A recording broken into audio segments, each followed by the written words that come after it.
अच्छा सुनो, सब्सक्राइब करते वक्त ना घंटी बजा देना ताकि जब मैं ऑनलाइन आऊँ तो तुम्हारे फोन की भी नमस्कार दोस्तों, आप सभी का स्वागत है हमारे YouTube चैनल पर। तो आज हम बात करेंगे डीएलएड तृतीय सेमेस्टर 2021।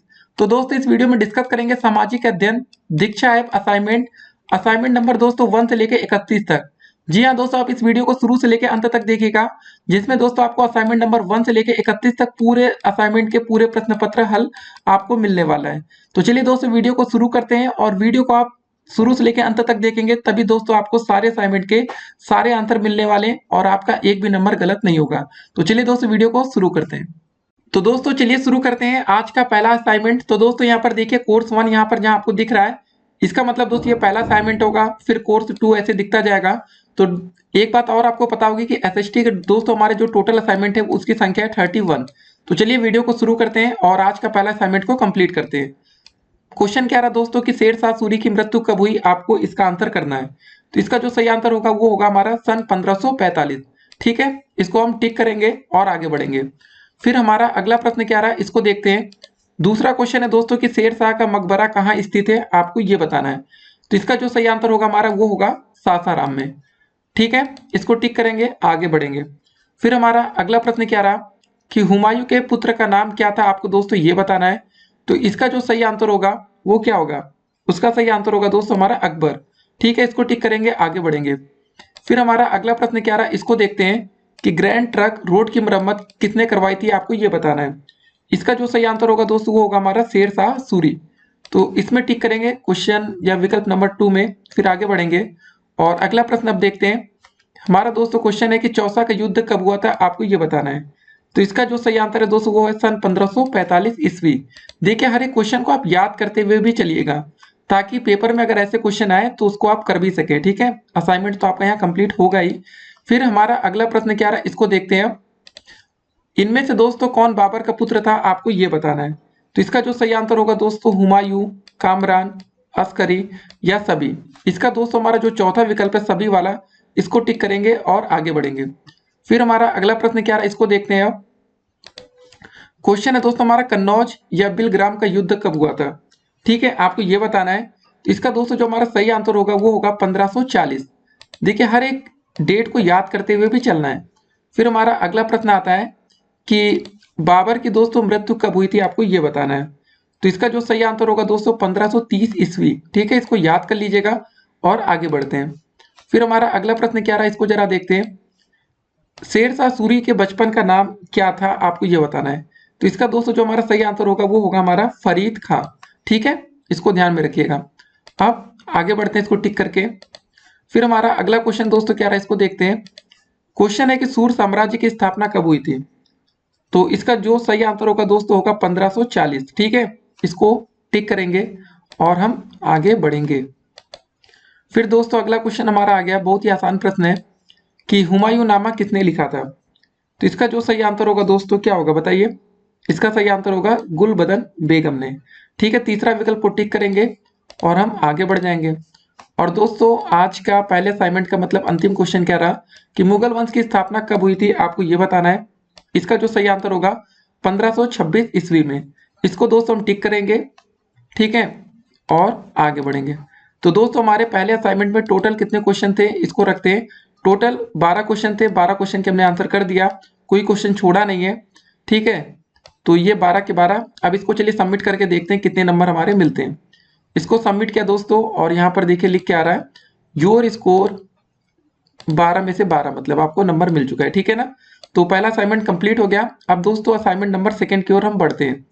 तो चलिए बढ़ते हैं असाइनमेंट नंबर 2 की ओर। दोस्तों हम यहाँ पर नेक्स्ट मॉड्यूल में क्लिक करेंगे और दोस्त ये हमारा सेकेंड असाइनमेंट ओपन हो रहा है। ठीक है, पीडीएफ खुल रही है, इसको कट करते हैं और सेकेंड असाइनमेंट को दोस्तों हम ओपन करते हैं। तो लोडिंग योर कंटेंट लिख कर आ रहा है। तो इस वीडियो को आप अंत तक देखिएगा, सारे असाइनमेंट दोस्तों आज आपको एक ही वीडियो में देखने को मिलने वाले हैं।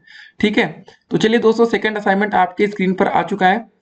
तो इसको और अच्छे से फिक्स करते हैं, चलिए शुरू करते हैं। पहला क्वेश्चन क्या रहा दोस्तों सेकेंड असाइनमेंट का हमारा कि अंग्रेजों ने बहादुर शाह द्वितीय को कैदी बनाकर कहाँ रखा था। तो इसका जो सही आंसर होगा दोस्तों हमारा होगा रंगून। ठीक है, तो तीसरा विकल्प टिक करेंगे, आगे बढ़ेंगे। फिर हमारा अगला प्रश्न क्या रहा कि अंतिम मुगल सम्राट कौन थे। इसका जो सही आंसर होगा दोस्तों बहादुर शाह द्वितीय। ठीक है, चौथा विकल्प को टिक करेंगे और हम आगे बढ़ेंगे। फिर हमारा अगला प्रश्न आता है कि मुगल शासनकाल में विदेशी आक्रमणकारी कौन थे जिसने क्षति पहुंचाई। इसका जो सही आंसर होगा दोस्तों वो होगा हमारा पहला विकल्प नादिर शाह। फिर हमारा अगला प्रश्न क्या है इसको देखते हैं जरा। मुगल सम्राटों का व्यवहार कैसा था आपको ये बताना है। तो कैसा व्यवहार था दोस्त इनका, निरंकुश स्वेच्छाकारी करके। ठीक है, ये जो तीसरा विकल्प है हमारा इसको हम टिक करेंगे और आगे बढ़ेंगे। तो दोस्तों अगला क्वेश्चन देखते हैं। अब अगला प्रश्न हमारा क्या रहा कि औरंगजेब की दक्षिण नीति का क्या परिणाम था। तो दोस्त इसका जो सही आंसर होगा हमारा वो होगा हमारा दूसरा विकल्प अपार धनराशि खर्च हुई। ठीक है, इसको टिक करेंगे और आगे बढ़ेंगे। फिर हमारा अगला प्रश्न क्या रहा इसको देखते हैं कि मुगल बादशाह किसके हाथों की कठपुतली बनकर रह गए थे। तो इसका जो सही आंसर होगा दोस्तों वो होगा हमारा सैयद बंधुओं के। ठीक है, पहला विकल्प हमारे यहाँ पर करेक्ट आंसर, इसको टिक करेंगे आगे बढ़ेंगे। फिर हमारा अगला प्रश्न क्या रहा कि मराठों का उत्थान किसके नेतृत्व में हुआ था। तो इसका जो सही आंसर होगा दोस्तों वो होगा हमारा शिवाजी के। इसको टिक करेंगे और आगे बढ़ेंगे। फिर हमारा आज का अगला प्रश्न क्या रहा कि औरंगजेब की दुर्बलतम नीति क्या थी, ये आपको बताना है। तो इसका जो सही आंसर होगा दोस्तों वो होगा हमारा पहला विकल्प धार्मिक। ठीक है, ये सही आंसर है। फिर हमारा अगला प्रश्न क्या रहा कि बाबर कौन सा पुत्र मुगल साम्राज्य का शासक बना था, ये आपको बताना है। तो दोस्तों इसका जो सही आंसर होगा वो होगा हमारा हुमायूं। इसको टिक करेंगे और आगे बढ़ेंगे। आज का अगला प्रश्न हमारा क्या रहा कि मुगल साम्राज्य की नींव रखी थी, कितने रखी थी दोस्तों, बाबर ने। विकल्प नंबर 2 को टिक करेंगे और फाइनल करेंगे। देखिए दोस्तों हमने यहाँ पर टोटल क्वेश्चन 10 थे, 10 में से 10 क्वेश्चन को अटेम्प्ट कर लिया है, कोई क्वेश्चन छोड़ा नहीं है। अब चलिए दोस्तों देखते हैं कि 10 के 10 क्वेश्चन को करने पर हमें नंबर कितने मिले। तो सबमिट पर क्लिक करेंगे और दोस्त यहाँ पर आपका यूर स्कोर लिख कर आ रहा है 10 on 10 नंबर। ठीक है, काफी अच्छा लगता है जब 10 में से 10 नंबर मिलता है। अब चलिए दोस्तों आज के तीसरे असाइनमेंट की ओर हम बढ़ते हैं। 2 असाइनमेंट हमने कंप्लीट कर लिया है। अब दोस्तों देखिए तीसरे असाइनमेंट में जाने के लिए हम नेक्स्ट मॉड्यूल पर क्लिक करते हैं और सीधे दोस्तों हमारा जो तीसरा असाइनमेंट होगा वहां पर पहुंचेंगे। ठीक है, पीडीएफ डाउनलोड करने को मांग रहा है, इसको हटाते हैं। देखिए दोस्तों यहाँ पर जहाँ लिखा रहता है ना SHT एवोल्यूशन कोर्स थर्ड ये दोस्तों खाली यहाँ पर इसको देखिएगा। ये जो दोस्तों लिखा रहता है बस वही आपका असाइनमेंट होता है। इस पर हम लोग क्लिक करते हैं, फिर से हमारा कंटेंट लोड हो रहा है। ठीक है, तो तीसरा असाइनमेंट अब हमारा शुरू होने वाला है। तो चलिए दोस्तों तीसरा असाइनमेंट हमारे स्क्रीन पर आ चुका है और देखते हैं पहला क्वेश्चन तीसरे असाइनमेंट का क्या रहा, इसको देखते हैं जरा। ठीक है, पहला क्वेश्चन रहा कि अकबर के समय में ध्रुपद गायन की शैलियां प्रचलित थी। तो इसका जो सही आंसर होगा दोस्तों नौहारवाड़ी और खंडारवाड़ी, मतलब का और खा दोनों विकल्प आपका दोस्तों इसमें सही है। पहले में तीसरा विकल्प सही होगा। दूसरा क्वेश्चन दोस्तों हमारा क्या रहा कि आदि ग्रंथ की रचना की है। इसका जो सही आंसर होगा दोस्तों वो होगा हमारा गुरु अर्जुन ने। तीसरा विकल्प को टिक करेंगे और आगे बढ़ेंगे। फिर हमारा दोस्तों अगला प्रश्न क्या रहा कि इत्र बनाने की विधि का आविष्कार किया, किसने किया था दोस्तों, असमत बेगम ने। विकल्प नंबर 2 यहाँ पर हमारा बिल्कुल करेक्ट आंसर है, इसको टिक करेंगे और आगे बढ़ेंगे।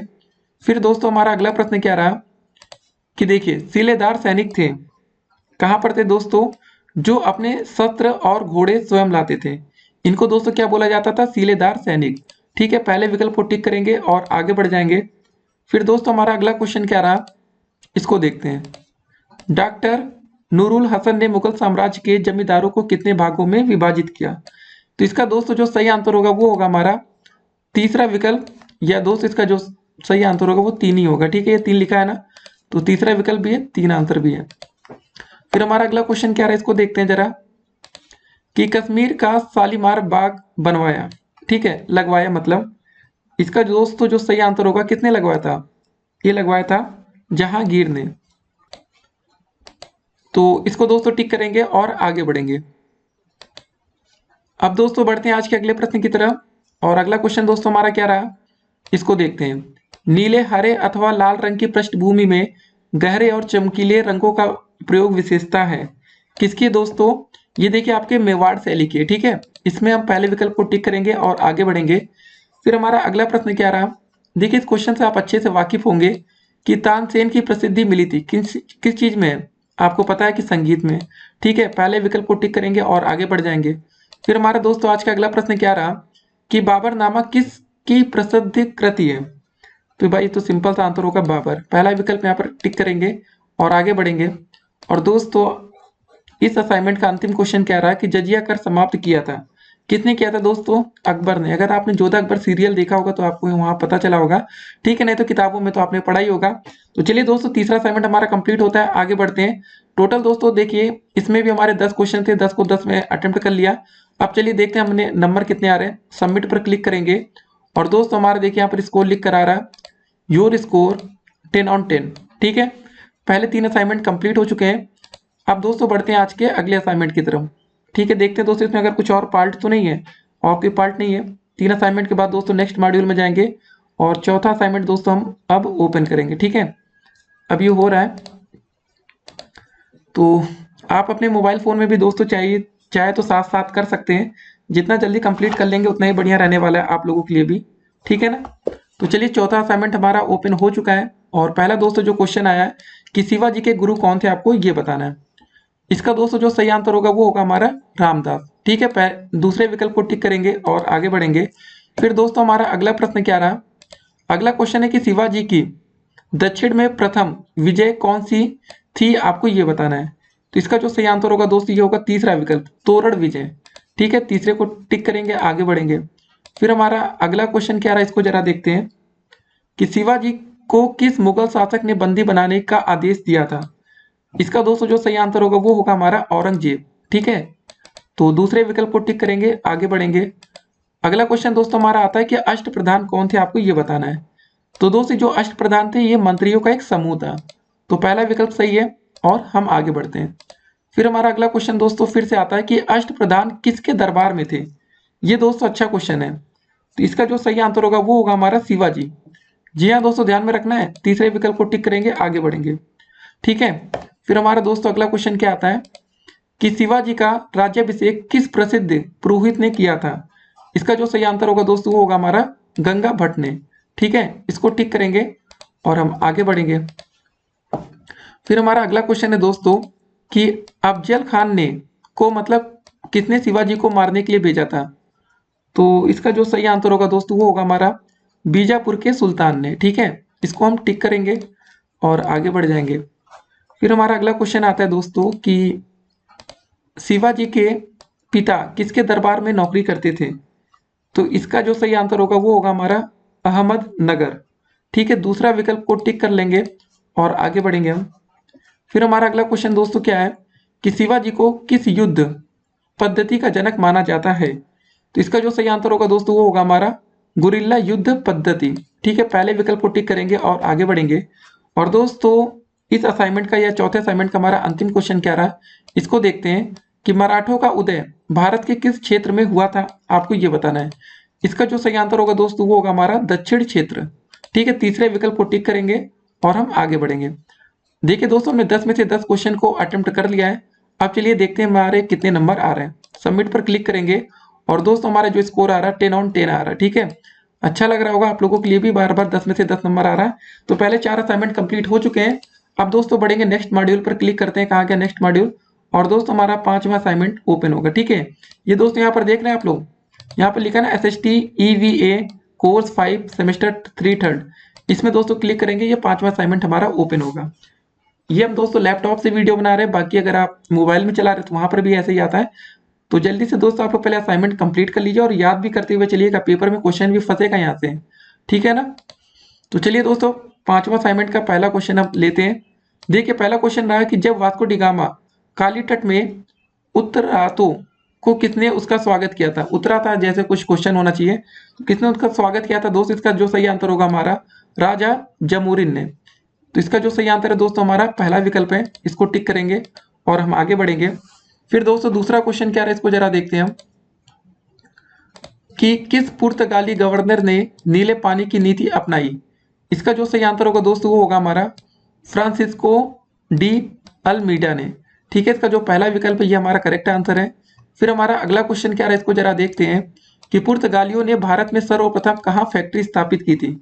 इसका जो सही आंसर होगा दोस्तों वो होगा हमारा काली तट में। ठीक है, इसको टिक करेंगे और आगे बढ़ेंगे।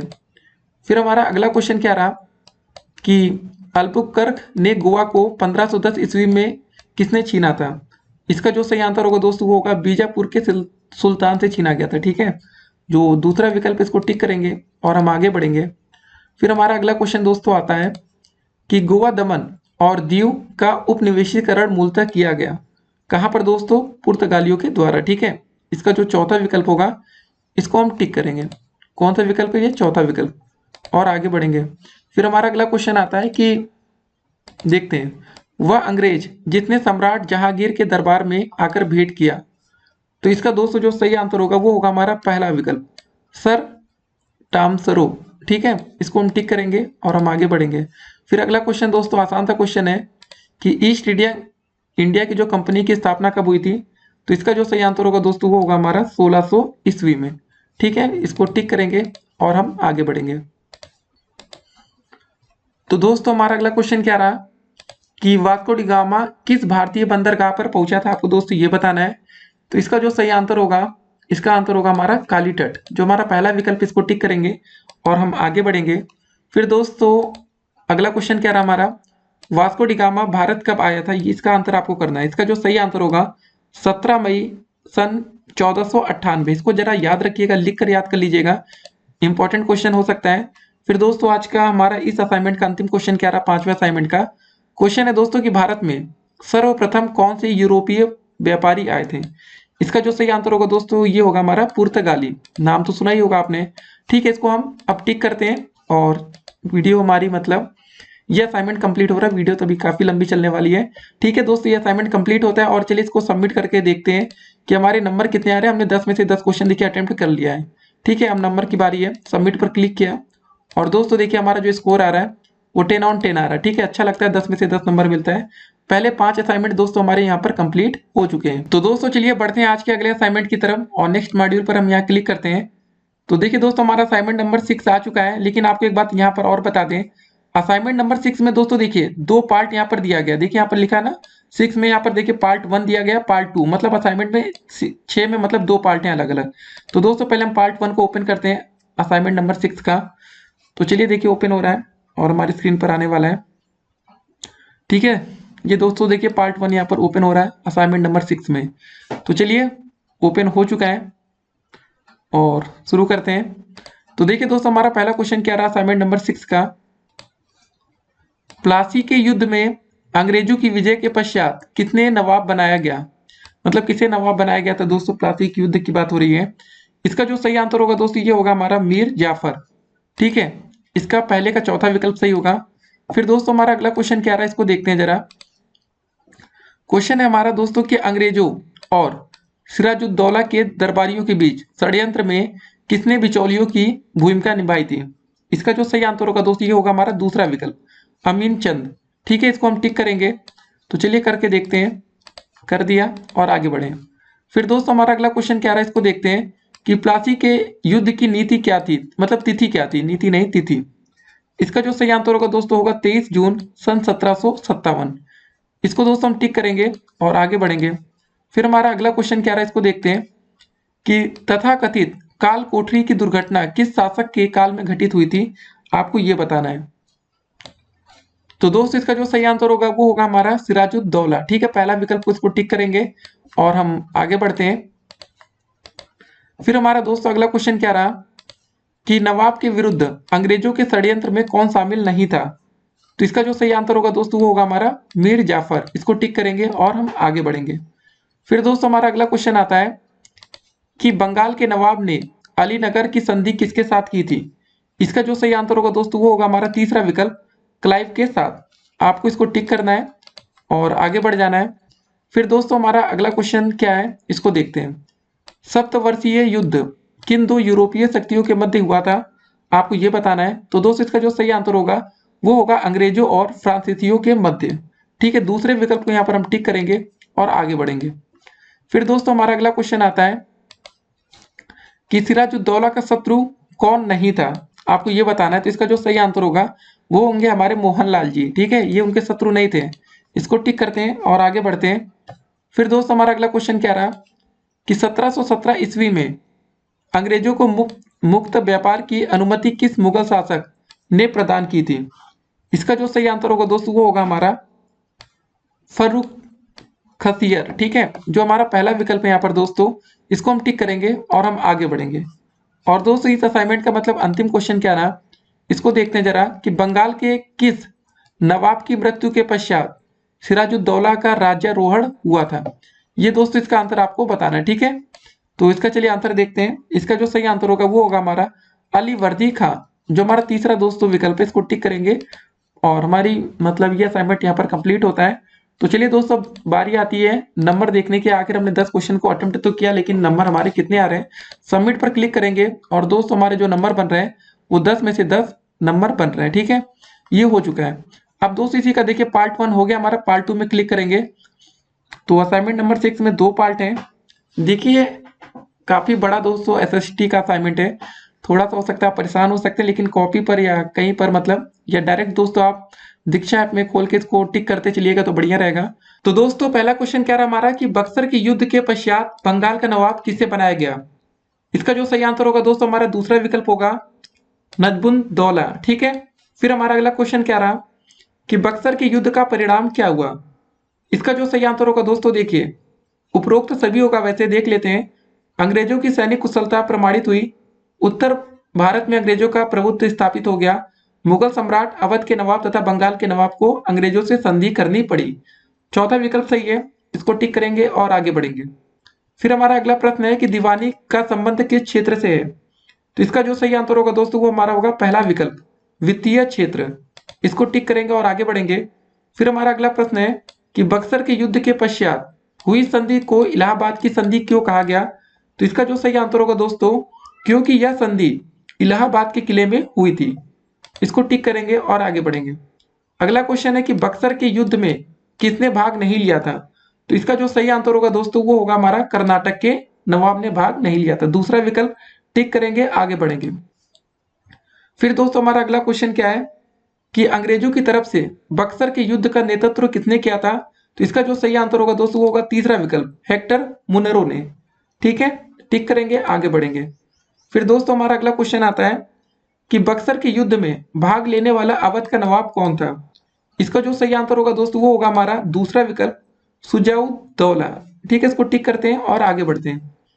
फिर हमारा अगला क्वेश्चन क्या रहा कि अंग्रेज व्यापारियों के दस्तक के दुरुपयोग से किस प्रकार की हानि होती थी। देखिए दोस्तों भारतीय व्यापारियों को घाटा होता था, नवाब को राजस्व की हानि होती थी, नवाब के अधिकारियों के साथ दुर्व्यवहार होता था। तो इसका जो सही आंसर होगा उपरोक्त सभी होगा, इसको टिक करते हैं और आगे बढ़ते हैं। फिर अगला क्वेश्चन है हमारा कि मीर कासिम ने तोड़दार बंदूक और तोप गोले का कारखाना कहाँ लगाया था। तो इसका जो सही आंसर होगा दोस्तों वो होगा हमारा मुंगेर में, इसको टिक करेंगे और आगे बढ़ते हैं। फिर दोस्तों आज का हमारा अंतिम क्वेश्चन क्या रहा है इसको देखते हैं। इस असाइनमेंट की बात हो रही है कि 1765 में अंग्रेजों को बंगाल, बिहार तथा उड़ीसा की दीवानी किस मुगल शासक ने प्रदान की थी। तो इसका जो सही आंसर होगा दोस्तों वो होगा हमारा फर्रुख खसियर। ठीक है, पहला विकल्प को टिक करेंगे और कर देते हैं सबमिट। अब दोस्तों देखने वाली बात होगी कि हमने 10 क्वेश्चन को किया, 10 में से कितने नंबर हमारे आते हैं। सबमिट पर क्लिक करेंगे और दोस्तों हमारा जो स्कोर यहाँ पर दिख रहा है वो काफी बढ़िया है, 10 on 10 नंबर दोस्तों हमें मिल चुके हैं। असाइनमेंट नंबर दोस्तों हमारा जो ये 6 है वो कंप्लीट भी हो चुका है। अब दोस्तों बढ़ते हैं आज के अगले असाइनमेंट की तरफ। ठीक है, तो चलिए नेक्स्ट मॉड्यूल पर क्लिक करते हैं और दोस्तों हमारा 7वां असाइनमेंट अब स्क्रीन पर आने वाला है। ठीक है, लोड हो रहा है 7वां असाइनमेंट, तो हो रहा है, आप लोग मोबाइल में भी तब तक लोड करते रहिएगा। ठीक है, तो मतलब आज इस वीडियो को अंत तक देखिएगा, पूरे असाइनमेंट एक ही वीडियो से कंप्लीट हो जाएंगे। तो चलिए दोस्तों 7वां असाइनमेंट अब आपकी स्क्रीन पर आ चुका है, इसको थोड़ा वीडियो को ठीक करते हैं कि आपकी स्क्रीन पर पूरा दिखे। ठीक है, तो चलिए शुरू करते हैं। और पहला क्वेश्चन दोस्तों क्या रहा हमारा, डुप्ले का उत्तराधिकारी कौन था। इसका जो सही आंसर होगा दोस्तों वो होगा हमारा गोडेहू, दूसरा विकल्प सही होगा। ठीक है, 7वें असाइनमेंट का पहला का दूसरा विकल्प। फिर दोस्तों दूसरा क्वेश्चन है सप्तवर्षीय युद्ध कहां पर हुआ था। इसका जो सही आंसर होगा वो होगा हमारा यूरोप में। फिर अगला क्वेश्चन है दोस्तों कि कर्नाटक युद्ध के संदर्भ में पेरिस की संधि कब हुई थी। इसका जो सही आंसर होगा दोस्तों वो होगा हमारा 1763 में। फिर अगला क्वेश्चन दोस्तों आता है हमारा वांडीवास का युद्ध कब हुआ था। इसका जो सही आंसर होगा दोस्तों वो होगा हमारा 1760 में। फिर अगला क्वेश्चन आता है कि कर्नाटक युद्ध के संदर्भ में पांडुचेरी की संधि कब हुई थी। इसका जो सही आंसर होगा दोस्तों वो होगा हमारा 1755 में। ठीक है, आगे बढ़ते हैं। फिर अगला क्वेश्चन हमारा आता है कि कर्नाटक युद्ध के समय फ्रांसीसी गवर्नर जनरल कौन था? तो इसका जो सही आंसर होगा दोस्तों वो होगा हमारा डुप्ले। फिर अगला क्वेश्चन दोस्तों हमारा क्या आता है, एक्स ला सापेल संधि कब हुई थी? इसका जो सही आंसर होगा दोस्तों 1748 में। अब पहला विकल्प आप देख रहे होंगे अंग्रेज पुर्तगाली लिखा है, इसका मतलब आपको भी समझ में नहीं आ रहा होगा। क्वेश्चन में था दोस्तों संधि कब हुई, तो इसका मतलब कोई विकल्प का मतलब नहीं बनता। तीसरा चौथा चलिए कुछ तो विकल्प में दिया है, तो इसका जो सिंपल सा आंसर है 1748 टिक करेंगे और आगे बढ़ेंगे, ठीक है ना। फिर दोस्तों हमारा अगला क्वेश्चन क्या रहा कि कर्नाटक युद्ध किसके किसके बीच में हुआ था? इसका जो सही आंसर होगा दोस्तों वो होगा हमारा अंग्रेज और फ्रांसीसी के मध्य। फिर अगला क्वेश्चन दोस्तों आता है हमारा सेंट थोमे का युद्ध कब हुआ था? इसका जो सही आंसर होगा दोस्तों वो होगा हमारा 1748 में, ठीक है। इसको टिक करेंगे पहले विकल्प को और आगे बढ़ जाएंगे। तो दोस्तों इस असाइनमेंट का अंतिम क्वेश्चन क्या रहा हमारा कि कर्नाटक का प्रथम युद्ध कब हुआ था? तो दोस्तों इसका जो सही आंसर हो जाएगा हमारा तीसरा विकल्प 1746 में, ठीक है। इसको हम टिक करेंगे 1746 को और हम आगे बढ़ते हैं, ठीक है। इसको टिक करते हैं और यहाँ आगे बढ़ते हैं। तो देखिए दोस्तों हमारे टोटल 10 क्वेश्चन थे, 10 में से 10 प्रश्नों को हम अटेम्प्ट कर लिए। तो चलिए देखते हैं नंबर कितने हैं। सबमिट पर क्लिक करेंगे और दोस्तों हमारे स्कोर यहाँ पर शो कर रहा है 10 में से 10 नंबर, ठीक है। काफी अच्छा लग रहा होगा आप लोगों को भी देख के कि पूरे के पूरे नंबर आ रहे हैं अभी तक, ठीक है। तो ये दोस्तों हमारा जो 7वां असाइनमेंट था यहाँ पर ये हमारा कंप्लीट हो रहा है। अब दोस्तों बढ़ते हैं नेक्स्ट मॉड्यूल या 8वें असाइनमेंट की तरफ। क्लिक करते हैं दोस्तों नेक्स्ट मॉड्यूल पर। अब ये लोड हो रहा है और देखिए दोस्तों हमारे यहाँ पे लिखा है, ठीक है। असाइनमेंट पर क्लिक करते हैं, देखिए ये जो आपका लिखा रहता है ना SSTEVA करके, ये दोस्तों यही आपका असाइनमेंट होता है। इस पर हम क्लिक करेंगे और देखिए हमारा 8वां असाइनमेंट भी अब लोड हो रहा है। इसको लोड हो जाने दीजिए, उसके बाद इसको भी करना शुरू करेंगे, ठीक है। बिल्कुल लाइव हो रहा है दोस्तों, कुछ भी आगे पीछे नहीं है, इसीलिए दोस्तों सब कुछ लाइव कर रहे हैं, नहीं तो वीडियो रोक कर भी बनाई जा सकती थी। तो यहाँ पर चेक किया जा रहा है कितने क्वेश्चन दोस्तों होते हैं हमारे आज, ठीक है। 8वां असाइनमेंट है और चलिए देखते हैं पहला क्वेश्चन क्या रहा 8वें असाइनमेंट का कि किस गवर्नर जनरल की मृत्यु उत्तर प्रदेश के गाजीपुर जिले में हुई थी? तो इसका जो सही आंसर होगा दोस्तों वो होगा हमारा दूसरा विकल्प लॉर्ड कॉर्नवालिस, ठीक है। इसका दूसरा विकल्प करेक्ट है। फिर अगला क्वेश्चन दोस्तों हमारा क्या रहा कि पुलिस व्यवस्था का जनक किस गवर्नर जनरल को माना जाता है? तो इसका जो सही आंसर होगा दोस्तों वो होगा हमारा तीसरा विकल्प लॉर्ड कॉर्नवालिस, ठीक है। फिर अब बढ़ते हैं अगले क्वेश्चन की तरफ। क्वेश्चन रहा हमारा कि स्थायी बंदोबस्त प्रणाली किस वर्ष लागू किया गया? तो इसका जो सही आंसर होगा दोस्तों ये होगा हमारा दूसरा विकल्प 1793 ईस्वी में। फिर बढ़ते हैं आज के अगले प्रश्न की तरफ कि किस गवर्नर जनरल ने मुस्लिम को फौजदारी न्याय व्यवस्था में प्रतिशोधात्मक न्याय के स्थान पर सुधारात्मक न्याय लागू किया? इसका जो सही आंसर होगा दोस्तों होगा हमारा पहला विकल्प लॉर्ड कॉर्नवालिस, ठीक है। फिर बढ़ते हैं अगले क्वेश्चन की तरफ। रेगुलेटिंग एक्ट किस वर्ष पारित हुआ? इसका जो सही आंसर होगा दोस्तों वो होगा हमारा 1773 ईस्वी में। फिर बढ़ते हैं अगले क्वेश्चन की तरफ दोस्तों। द्वैध शासन प्रणाली को किस गवर्नर जनरल ने समाप्त किया था? इसका जो सही आंसर होगा दोस्तों होगा हमारा वारेन हेस्टिंग्स, ठीक है। तीसरे विकल्प को टिक करेंगे और बढ़ते हैं आगे की तरफ। फिर क्या लिखा दोस्तों, द्वैध शासन प्रणाली किस गवर्नर जनरल ने लागू किया था, इसको बताना है। इसका जो सही आंसर होगा दोस्तों हमारा लॉर्ड क्लाइव होगा, ठीक है। दूसरे विकल्प को टिक करेंगे और हम आगे बढ़ेंगे। तो दोस्तों हमारा अगला क्वेश्चन क्या रहा कि प्रसिद्ध इलाहाबाद की संधि किस वर्ष संपन्न हुई थी? तो इसका जो सही आंसर होगा दोस्तों वो होगा हमारा पहला विकल्प होगा 1765 ईस्वी में। फिर बढ़ते हैं अगले क्वेश्चन की तरफ। अगला क्वेश्चन दोस्तों हमारा क्या रहा कि विलियम हॉकिंस किस मुगल शासक के दर में आया था? इसका जो सही आंसर होगा दोस्तों वो होगा हमारा जहांगीर। फिर देखते हैं आज का अगला क्वेश्चन। ईस्ट इंडिया कंपनी की दोस्तों स्थापना किस वर्ष हुई थी? तो ये आपको पता है कि 1600 ईस्वी में हुई थी। तो देखिए दोस्तों असाइनमेंट 8 के भी हमारे सारे क्वेश्चन कंप्लीट हो चुके हैं। अब आगे बढ़ते हैं और देखिए दोस्तों इसको हम सबमिट करेंगे और देखेंगे दोस्तों हमारे 10 में से 10 नंबर देखिए यहाँ पर हमें मिल चुके हैं, ठीक है ना। तो आपको अच्छा लग रहा होगा कि 10 में से 10 नंबर पूरे बन रहे हैं, ठीक है। आप इसको याद करते हुए भी चलिएगा, कोई भी क्वेश्चन छोड़ना नहीं है, ठीक है। अब बढ़ते हैं दोस्तों असाइनमेंट 9 की तरफ। नेक्स्ट मॉड्यूल पर क्लिक करेंगे और दोस्तों हमारा असाइनमेंट 9 अब ओपन हो रहा है, ठीक है। लोडिंग योर कंटेंट, तो लोड हो रहा है दोस्तों। तो चलिए दोस्तों लोड हो चुका है। 9वां असाइनमेंट का पहला क्वेश्चन क्या रहा हमारा, चतुर्थ आंग्ल मैसूर युद्ध कब लड़ा गया? इसका जो सही आंसर होगा दोस्तों पहले में दूसरा विकल्प होगा, ठीक है, 1799 में। इसको टिक करेंगे। फिर हमारा अगला क्वेश्चन क्या रहा कि भारत का प्रथम गवर्नर जनरल कौन था? इसका जो सही आंसर होगा दोस्तों वो होगा हमारा लॉर्ड विलियम बेंटिक। इसको टिक करेंगे और हम आगे बढ़ेंगे।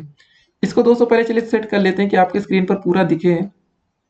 ठीक है, फिर अगला क्वेश्चन दोस्तों हमारा क्या रहा कि मैकाले की अनुशंसा पर अंग्रेजी को शिक्षा का माध्यम किस गवर्नर जनरल के कार्यकाल में बनाया गया? इसका जो सही आंसर होगा दोस्तों वो होगा हमारा तीसरा विकल्प लॉर्ड विलियम बेंटिक। ठीक है, फिर अगले क्वेश्चन की तरफ दोस्तों हम बढ़ते हैं कि कोलकाता एवं आगरा के बीच पहली बार बिजली से संचालित तार सेवा किस गवर्नर जनरल के कार्यकाल में शुरू हुई थी? इसका जो सही आंसर होगा दोस्तों वो होगा हमारा दूसरा विकल्प लॉर्ड डलहौजी। फिर बढ़ते हैं अगले क्वेश्चन की तरफ। भारत में प्रथम रेलवे लाइन किस ब्रिटिश गवर्नर के समय बिछाई गई थी? इसका भी दोस्तों जो सही आंसर होगा हमारा लॉर्ड डलहौजी होगा। ठीक है, फिर बढ़ते हैं अगले क्वेश्चन की तरफ कि लॉर्ड डलहौजी द्वारा कुशासन के आधार पर किस देशी राज्य का ब्रिटिश राज्य में विलय कर दिया गया? तो इसका सही आंसर होगा दोस्तों हमारा अवध। पहले विकल्प को टिक करेंगे और आगे बढ़ेंगे। अगला क्वेश्चन है कि लॉर्ड विलियम बेंटिक द्वारा सती प्रथा कब समाप्त की गई? इसका जो सही आंसर होगा दोस्तों वो होगा हमारा 1829 ईस्वी में। ठीक है, इसको टिक करेंगे और आगे बढ़ते हैं कि किस गवर्नर जनरल ने कानून बनाकर सती प्रथा को समाप्त कर दिया था? इसका जो सही आंसर होगा दोस्तों वो होगा हमारा लॉर्ड विलियम बेंटिक ने। फिर अगला क्वेश्चन दोस्तों क्या है इसको देखते हैं कि भारतीय राज्यों पर अंग्रेजी प्रभुत्व स्थापित करने के लिए प्रशासन में सहायक संधि प्रणाली का सूत्रपात किसने किया था? इसका जो सही आंसर होगा दोस्तों वो होगा हमारा चौथा विकल्प लॉर्ड वेलेजली ने। फिर दोस्तों हमारा अगला क्वेश्चन क्या रहा कि वेलेजली की सहायक संधि व्यवस्था को स्वीकार करने वाला प्रथम भारतीय देशी राज्य कौन सा था? इसका जो सही आंसर होगा दोस्तों वो होगा हमारा हैदराबाद। इसको टिक करेंगे और हमारे इस असाइनमेंट के सारे क्वेश्चन कंप्लीट हो चुके हैं। ठीक है, अब दोस्तों देखते हैं नंबर कितने आए हमारे। देखिए दोस्तों हमारे 10 में से 10 नंबर आ चुके हैं। थोड़ी सी खुशी हो रही होगी आप लोगों को कि इस असाइनमेंट में भी 10 में से 10 नंबर मिले हमें। ठीक है, तो दोस्तों असाइनमेंट नंबर 9 कंप्लीट हो चुका है हमारा। अब बढ़ते हैं हम 10वें असाइनमेंट की तरफ। नेक्स्ट मॉड्यूल पर यहाँ क्लिक करेंगे और दोस्तों 10वां असाइनमेंट कहाँ गया ये देखिए, इस पर क्लिक करते हैं और दोस्तों हमारा लोडिंग हो रहा है, कंटेंट हो रहा है। ठीक है, हो रहा है। तो दोस्तों हमारा जो 10वां असाइनमेंट है वो लोड हो चुका है। इसको पहले चलिए सेट कर देते हैं सही से दिखे स्क्रीन पर। ठीक है, चलिए शुरू करते हैं। 10वें का पहला क्वेश्चन क्या रहा कि विलजर्ड नामक तेज हवाएं किस प्रदेश में चलती हैं? तो इसका जो सही आंसर होगा दोस्तों वो होगा हमारा तीसरा विकल्प टुंड्रा प्रदेश। ठीक है, हो गया। फिर दोस्तों हमारा अगला क्वेश्चन है कि निम्नलिखित का हमें मिलान करना है। अब देखिए दोस्तों बहुत ही अच्छा क्वेश्चन है। पहला आपका प्रेयरी लिखा है, इसका दोस्तों जो सही आंसर होगा ये कहां पर चलती है? ये होगा दोस्तों इसका आंसर होगा उत्तरी अमेरिका। देखिए दोस्तों मिलान करने में देखिए ये ऊपर नीचे हो रहा है ना, इसको खाली से तो स्क्रीन पर टच करके ऊपर नीचे करिएगा, हो जाएगा। पहले का सही आंसर है उत्तरी अमेरिका। पंपास का दोस्तों हो जाएगा हमारा ये दक्षिणी अमेरिका। ठीक है दोस्तों, फिर हमारी जो ये विल्ड हवाएं जो भी है ये दोस्तों कहां पर पाई जाती है? दक्षिण अफ्रीका में पाई जाती है। डाउन्स का हमारा ऑस्ट्रेलिया हो जाएगा।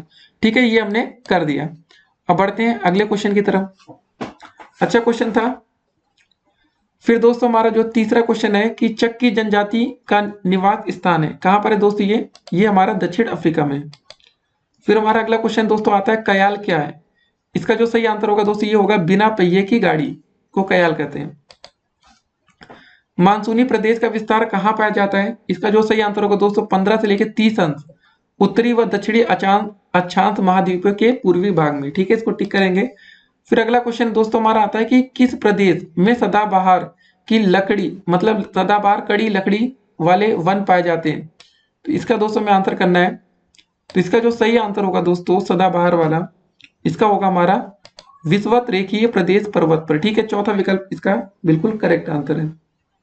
बढ़ते हैं अगले क्वेश्चन की तरफ। शीतकालीन वर्षा किस देश की विशेषता है आपको ये बताना है। तो दोस्तों इसका जो सही आंसर होगा वो होगा हमारा भूमध्य सागरीय प्रदेश की। ठीक है, चौथा विकल्प। अगला क्वेश्चन है दोस्तों आता हमारा आर्कटिक विलो क्या है? इसका जो सही आंसर होगा दोस्तों ये हमारी होती है झाड़ियां एक तरह की। ठीक है, फिर अगला क्वेश्चन गिनी तट के श्वेत निवासियों को कहा जाता है, क्या बोलते हैं हम लोग इसको बोलते हैं हम लोग कब्रगाह। पहला विकल्प सही है। इसका दोस्तों असाइनमेंट का अंतिम क्वेश्चन क्या है कि संसार का शीत ध्रुव किसे कहते हैं? इसका जो सही आंसर होगा दोस्तों ये होगा हमारा तीसरा विकल्प। ठीक है, बर्कोसिया। ठीक है, इसको टिक करेंगे। और दोस्तों देखिए हमारे टोटल 10 क्वेश्चन थे, 10 को हमने अटेम्प्ट कर लिया। अब नंबर देखते हैं। कितना अच्छा लग रहा है दोस्तों, 10 में से 10 नंबर आ गए और हमारा देखिए मिलान भी बिल्कुल ठीक था। ठीक है, 10 में से 10 नंबर आ चुके हैं। असाइनमेंट नंबर 10 हमारा यहाँ पर कंप्लीट हो रहा है। अब बढ़ते हैं दोस्तों नेक्स्ट मॉड्यूल की तरफ। 11वां असाइनमेंट आपके सामने दोस्तों लोड हो रहा है, बिल्कुल लाइव है, कुछ इसमें छेड़खानी नहीं हो रही है।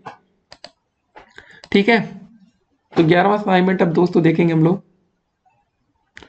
लोड हो रहा है, loading your content SSTEVA course, ठीक है जो भी है।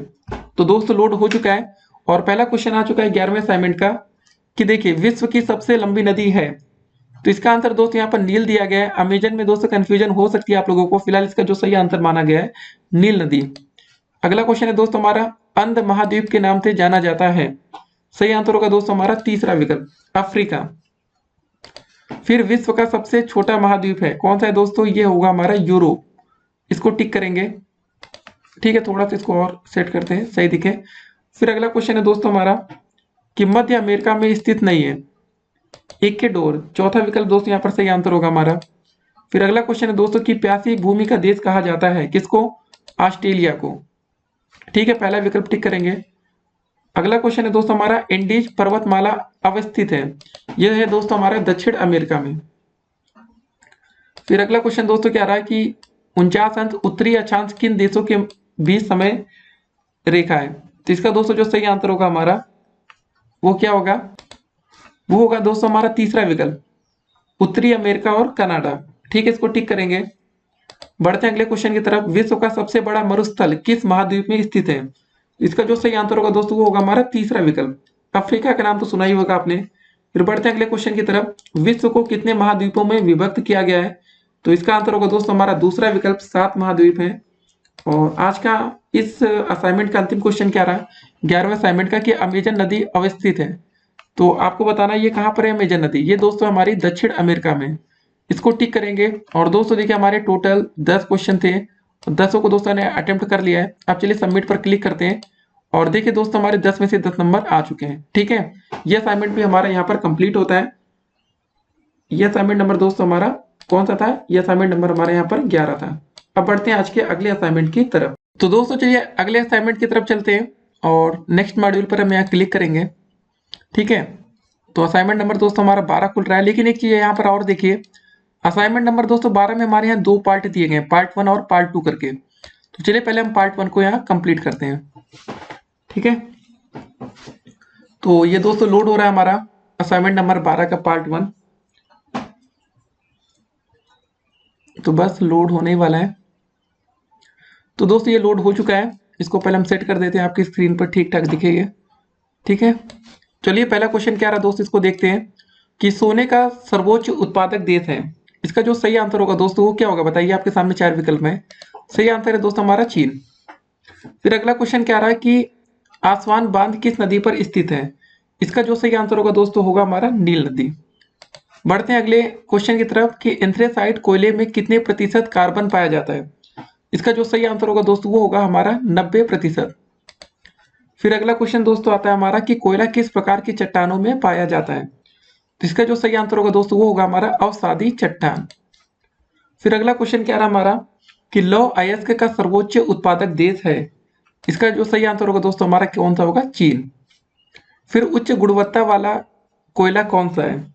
इसका जो सही आंसर होगा दोस्तों वो होगा हमारा लिग्नाइट। फिर अगला क्वेश्चन कि पेट्रोलियम उत्पादक क्षेत्र किरकुर अवस्थित है, कहां पर है दोस्तों ये। इसका जो सही आंसर होगा दोस्तों वो होगा हमारा इराक में। ठीक है, फिर अगला क्वेश्चन आता है कि चिली किस खनिज के उत्पादन के लिए प्रसिद्ध है। इसका जो सही आंसर होगा दोस्तों हमारा होगा तांबा। फिर अगला क्वेश्चन कि निम्नलिखित में से लौह अयस्क का प्रकार नहीं है, आपको यह बताना कौन सा प्रकार नहीं है। तो इसका जो सही आंसर होगा वो होगा हमारा पीट। अंतिम क्वेश्चन दोस्तों असाइनमेंट का है कि एकल संसाधनों में सम्मिलित किए जाते हैं, क्या किए जाते हैं दोस्तों। इसका जो सही आंसर होगा हमारा क्रायोलाइट होगा, चौथा विकल्प। और दोस्तों हमारे टोटल 10 क्वेश्चन थे। ठीक है, 10 के 10 प्रश्नों को हमने यहाँ पर अटेम्प्ट कर लिया है। अब चलिए दोस्तों देखते हैं कितने नंबर आ रहे हैं। देखिए दोस्तों हमारे 10 में से 10 नंबर आ गए, अच्छी वाली बात है ना। ठीक है, छोटी सी खुशखबरी। अब दोस्तों चलिए इसी का तुरंत पार्ट नंबर 2 देखते हैं। ठीक है, तो असाइनमेंट नंबर 12 के पार्ट 2, इसके 2 पार्ट हैं। तो मतलब इस पर ढेर सारे असाइनमेंट आपको दिए गए हैं, पेपर देखिए इस बार जब एसएसटी का आएगा ना, तो सारे असाइनमेंट को दोस्तों आप चेक करिएगा कि एक भी क्वेश्चन बाहर से तो नहीं आ गया। जो आपसे इतनी मेहनत कराई जा रही है, कुछ फायदा होना चाहिए ना इसका। चलिए देखते हैं पहला क्वेश्चन कि राइन नहर कौन से महाद्वीप में स्थित है। इसका जो सही आंसर होगा दोस्तों, ये पहला तीसरा विकल्प होगा, यूरोप महाद्वीप। फिर अगला क्वेश्चन दोस्तों कि भारत का सबसे बड़ा राष्ट्रीय राजमार्ग कौन सा है। तो इसका जो सही आंसर होगा दोस्तों, राष्ट्रीय राजमार्ग 44। फिर अगला क्वेश्चन कि विश्व का सबसे लंबा, ठीक है, मार्ग जो भी दोस्तों कहिए, महाद्वीपीय रेल मार्ग कौन सा है। इसका जो सही आंसर होगा दोस्तों, वो होगा हमारा पार साइबेरियन रेल मार्ग। फिर अगला क्वेश्चन है दोस्तों, किस देश में पाइपलाइन के माध्यम से दूध का परिवहन किया जाता है। इसका दोस्तों जो सही आंसर होगा वो होगा हमारा तीसरा विकल्प, न्यूजीलैंड। फिर अगला क्वेश्चन क्या रहा है कि विश्व का सबसे व्यस्ततम आंतरिक जलमार्ग कौन सा है। इसका जो सही आंसर होगा दोस्तों, वो होगा हमारा राइन नदी जल मार्ग। ठीक है। फिर अगला क्वेश्चन दोस्तों कि सुएज नहर के उत्तरी एवं दक्षिणी पत्तनों के नाम बताना है आपको। इसका जो सही आंसर होगा दोस्तों, देखिए पोर्ट सईद, पोर्ट सुएज। ठीक है, तीसरा विकल्प इसका बिल्कुल करेक्ट आंसर है। फिर अगला क्वेश्चन दोस्तों क्या है कि पार कनाडियन रेल मार्ग के पूर्वी एवं पश्चिमी स्टेशनों के नाम है। इसका जो सही आंसर होगा दोस्तों, वो होगा हमारा दूसरा विकल्प, वैंकूवर, हैलिफैक्स। ठीक है। फिर अगला क्वेश्चन है दोस्तों हमारा, बृहद ट्रक मार्ग होकर जाता है, कहां से जाता है। इसका जो सही आंसर होगा दोस्तों, दूसरा विकल्प, उत्तरी अटलांटिक महासागर से। आगे बढ़ते हैं। अगला क्वेश्चन है दोस्तों हमारा कि चैनल टनल जोड़ता है, क्या जोड़ता है दोस्तों, ये जोड़ता है हमारा पेरिस और लंदन को। अंतिम क्वेश्चन है दोस्तों इस असाइनमेंट का कि बिग इंच पाइपलाइन के द्वारा परिवहन किया जाता है, क्या चाहिए दोस्तों, तरल पेट्रोलियम गैस का, एलपीजी। इसको टिक करते हैं। और दोस्तों हमारे टोटल 10 क्वेश्चन थे, 10 के 10 प्रश्नों को हमने यहाँ पर अटेम्प्ट कर लिया है। अब चलिए सबमिट करते हैं और चेक करते हैं हमारे नंबर कितने हैं। तो दोस्तों हमारे नंबर ठीक ठाक आ गए, 10 में से 10 नंबर। ठीक है, तो ये असाइनमेंट दोस्तों हमारा यहीं पर कंप्लीट होता है। अब हम चलते हैं नेक्स्ट मॉड्यूल की तरफ, या नेक्स्ट मॉड्यूल में दोस्तों 13वां असाइनमेंट आएगा। ठीक है, इस पर हम क्लिक करते हैं। तो अब दोस्तों आपकी स्क्रीन पर असाइनमेंट नंबर 13 लोड हो रहा है। ठीक है, लोडिंग हो रहा ना, हो जाने दीजिए। तो बस होने वाला है। तो दोस्तों ये लोड हो चुका है। ठीक है, इसको सेट कर देते हैं कि आपकी स्क्रीन पर बिल्कुल बढ़िया बढ़िया दिखे ये। ठीक है, अब सही दिख रहा होगा। तो पहला क्वेश्चन क्या रहा दोस्तों इसका, इसको जरा देखते हैं कि निम्नलिखित में से कौन सा प्रकृति के संरक्षण के अनुकूल नहीं है। तो इसका जो सही आंसर होगा दोस्तों, चौथा विकल्प होगा, पॉलीपैक का उपयोग करना चाहिए। फिर अगला क्वेश्चन दोस्तों हमारा कौन सा रहा है कि निम्नलिखित में कौन सा खनिज भूरा हीरा के नाम से जाना जाता है। इसका जो सही आंसर होगा दोस्तों, वो होगा हमारा दूसरा विकल्प, मैंगनीज। फिर अगला क्वेश्चन क्या रहा कि निम्न में से किस राज्य में प्रमुख तेल क्षेत्र स्थित है। इसका जो पहला विकल्प है वो बिल्कुल करेक्ट आंसर है, असम। फिर अगला क्वेश्चन दोस्तों क्या रहा है कि निम्न में से कौन सा ऊर्जा का अनवीकरण स्रोत है। तो इसका जो सही आंसर होगा दोस्तों, वो होगा हमारा दूसरा विकल्प, ताप।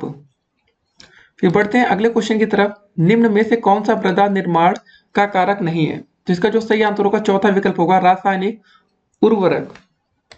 फिर अगला क्वेश्चन दोस्तों क्या हमारा कि वन नीति के अनुसार वर्तमान में निम्न में से कितना प्रतिशत क्षेत्र वनों के अधीन होना चाहिए। तो इसका जो सही आंसर होगा दोस्तों, वो होगा हमारा 22%। अगला क्वेश्चन है दोस्तों, निम्न में से कौन सा मानव संसाधन है। तो इसका जो सही आंसर होगा दोस्तों, दूसरा विकल्प होगा, वायु। फिर अगला क्वेश्चन क्या है, निम्न में से कौन सा नवीकरण योग्य संसाधन है। तो इसका जो सही आंसर होगा दोस्तों, दूसरा विकल्प होगा, प्राकृतिक संसाधन। और दोस्तों इस असाइनमेंट का अंतिम क्वेश्चन क्या रहा हमारा, 13वां। ठीक है, मतलब 13वें असाइनमेंट का अंतिम क्वेश्चन कि निम्न में से कौन सा प्राकृतिक संसाधन नहीं है। तो इसका जो सही आंसर होगा दोस्तों, वो होगा हमारा पहला विकल्प, चिकित्सा ज्ञान। तो दोस्तों हमारे टोटल 9 क्वेश्चन थे इस असाइनमेंट में। अब देखने वाली बात होगी कि हमने 9 में से कितने क्वेश्चन को सही किया है। सबमिट पर क्लिक करते हैं और दोस्तों हमारे जो नंबर यहाँ पर शो हो रहे हैं वो 9 में से 9 नंबर हमें मिल चुके हैं। ठीक है, अच्छा लग रहा है। 13वें असाइनमेंट में थोड़े कम क्वेश्चन थे, नहीं तो बाकी हर जगह 10 में से 10 क्वेश्चन से कम मतलब आपको नहीं मिलने वाले। ठीक है, अब चलिए दोस्तों बढ़ते हैं अगले असाइनमेंट की तरफ। 13वां असाइनमेंट कंप्लीट हो गया है। नेक्स्ट मॉड्यूल पर क्लिक करते हैं और दोस्तों 14वां असाइनमेंट अब आपकी स्क्रीन पर लोड हो रहा है। ठीक है ना, तो जल्दी से लोड हो जाए। देखिए एक ही दिन में दोस्तों आप इसको कंप्लीट कर पाएंगे, वीडियो थोड़ी सी बड़ी होने वाली ताकि आपको कुछ याद भी होता रहे, नहीं तो दोस्तों बहुत ही जल्दी जल्दी हो जाता तो बहुत सी चीजें आपको याद भी ना होती। देखिए ये सब क्वेश्चन आपके पेपर में यूपी टेट हर जगह कहीं ना कहीं आपको दोस्तों मिलेगा, सी टेट में हो सकता है या सुपर टेट में, कहीं ना कहीं दोस्तों ऐसे क्वेश्चन आपको मिलने वाले हैं। ठीक है, तो 14वां क्वेश्चन दोस्तों क्या रहा है, अब इसको देखते हैं, मतलब 14वां असाइनमेंट। ठीक है, क्वेश्चन नहीं है। तो ये दोस्तों देखिए हमारा असाइनमेंट नंबर 14 पर अब पहुंच चुके हैं। तो दोस्तों पहला क्वेश्चन हमारा क्या रहा है कि वर्तमान में भारत में संघ शासित राज्यों की संख्या है। तो देखिए इसका जो सही आंसर होगा दोस्तों यहाँ पर ये होना चाहिए, इसमें दोस्तों मेंशन किया जाना चाहिए कि भाई कितने संघ, जैसे दोस्तों हमारे भारत में इस समय 28 राज्य हैं और 8 केंद्र शासित प्रदेश हैं, लेकिन दोस्तों इसमें कुछ अलग टाइप का आंसर दिया गया है। तो चलिए इस जो दोस्तों मॉड्यूल में इसका जो सही आंसर माना गया है दोस्तों वो तीसरे विकल्प को माना गया है। ठीक है, तभी आपके दोस्तों पूरे नंबर आएंगे। अगला क्वेश्चन है दोस्तों हमारा कि पश्चिमी तटीय मैदान के अंतर्गत सम्मिलित है। इसका जो सही आंसर होगा दोस्तों वो होगा हमारा मालाबार तट। फिर अगला क्वेश्चन दोस्तों क्या रहा है, इसको देखते हैं कि मध्यवर्ती उच्च भूमि के अंतर्गत सम्मिलित नहीं है।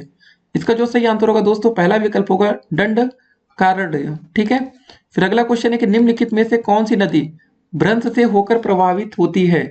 इसका जो सही आंसर होगा दोस्तों होगा हमारा नर्मदा।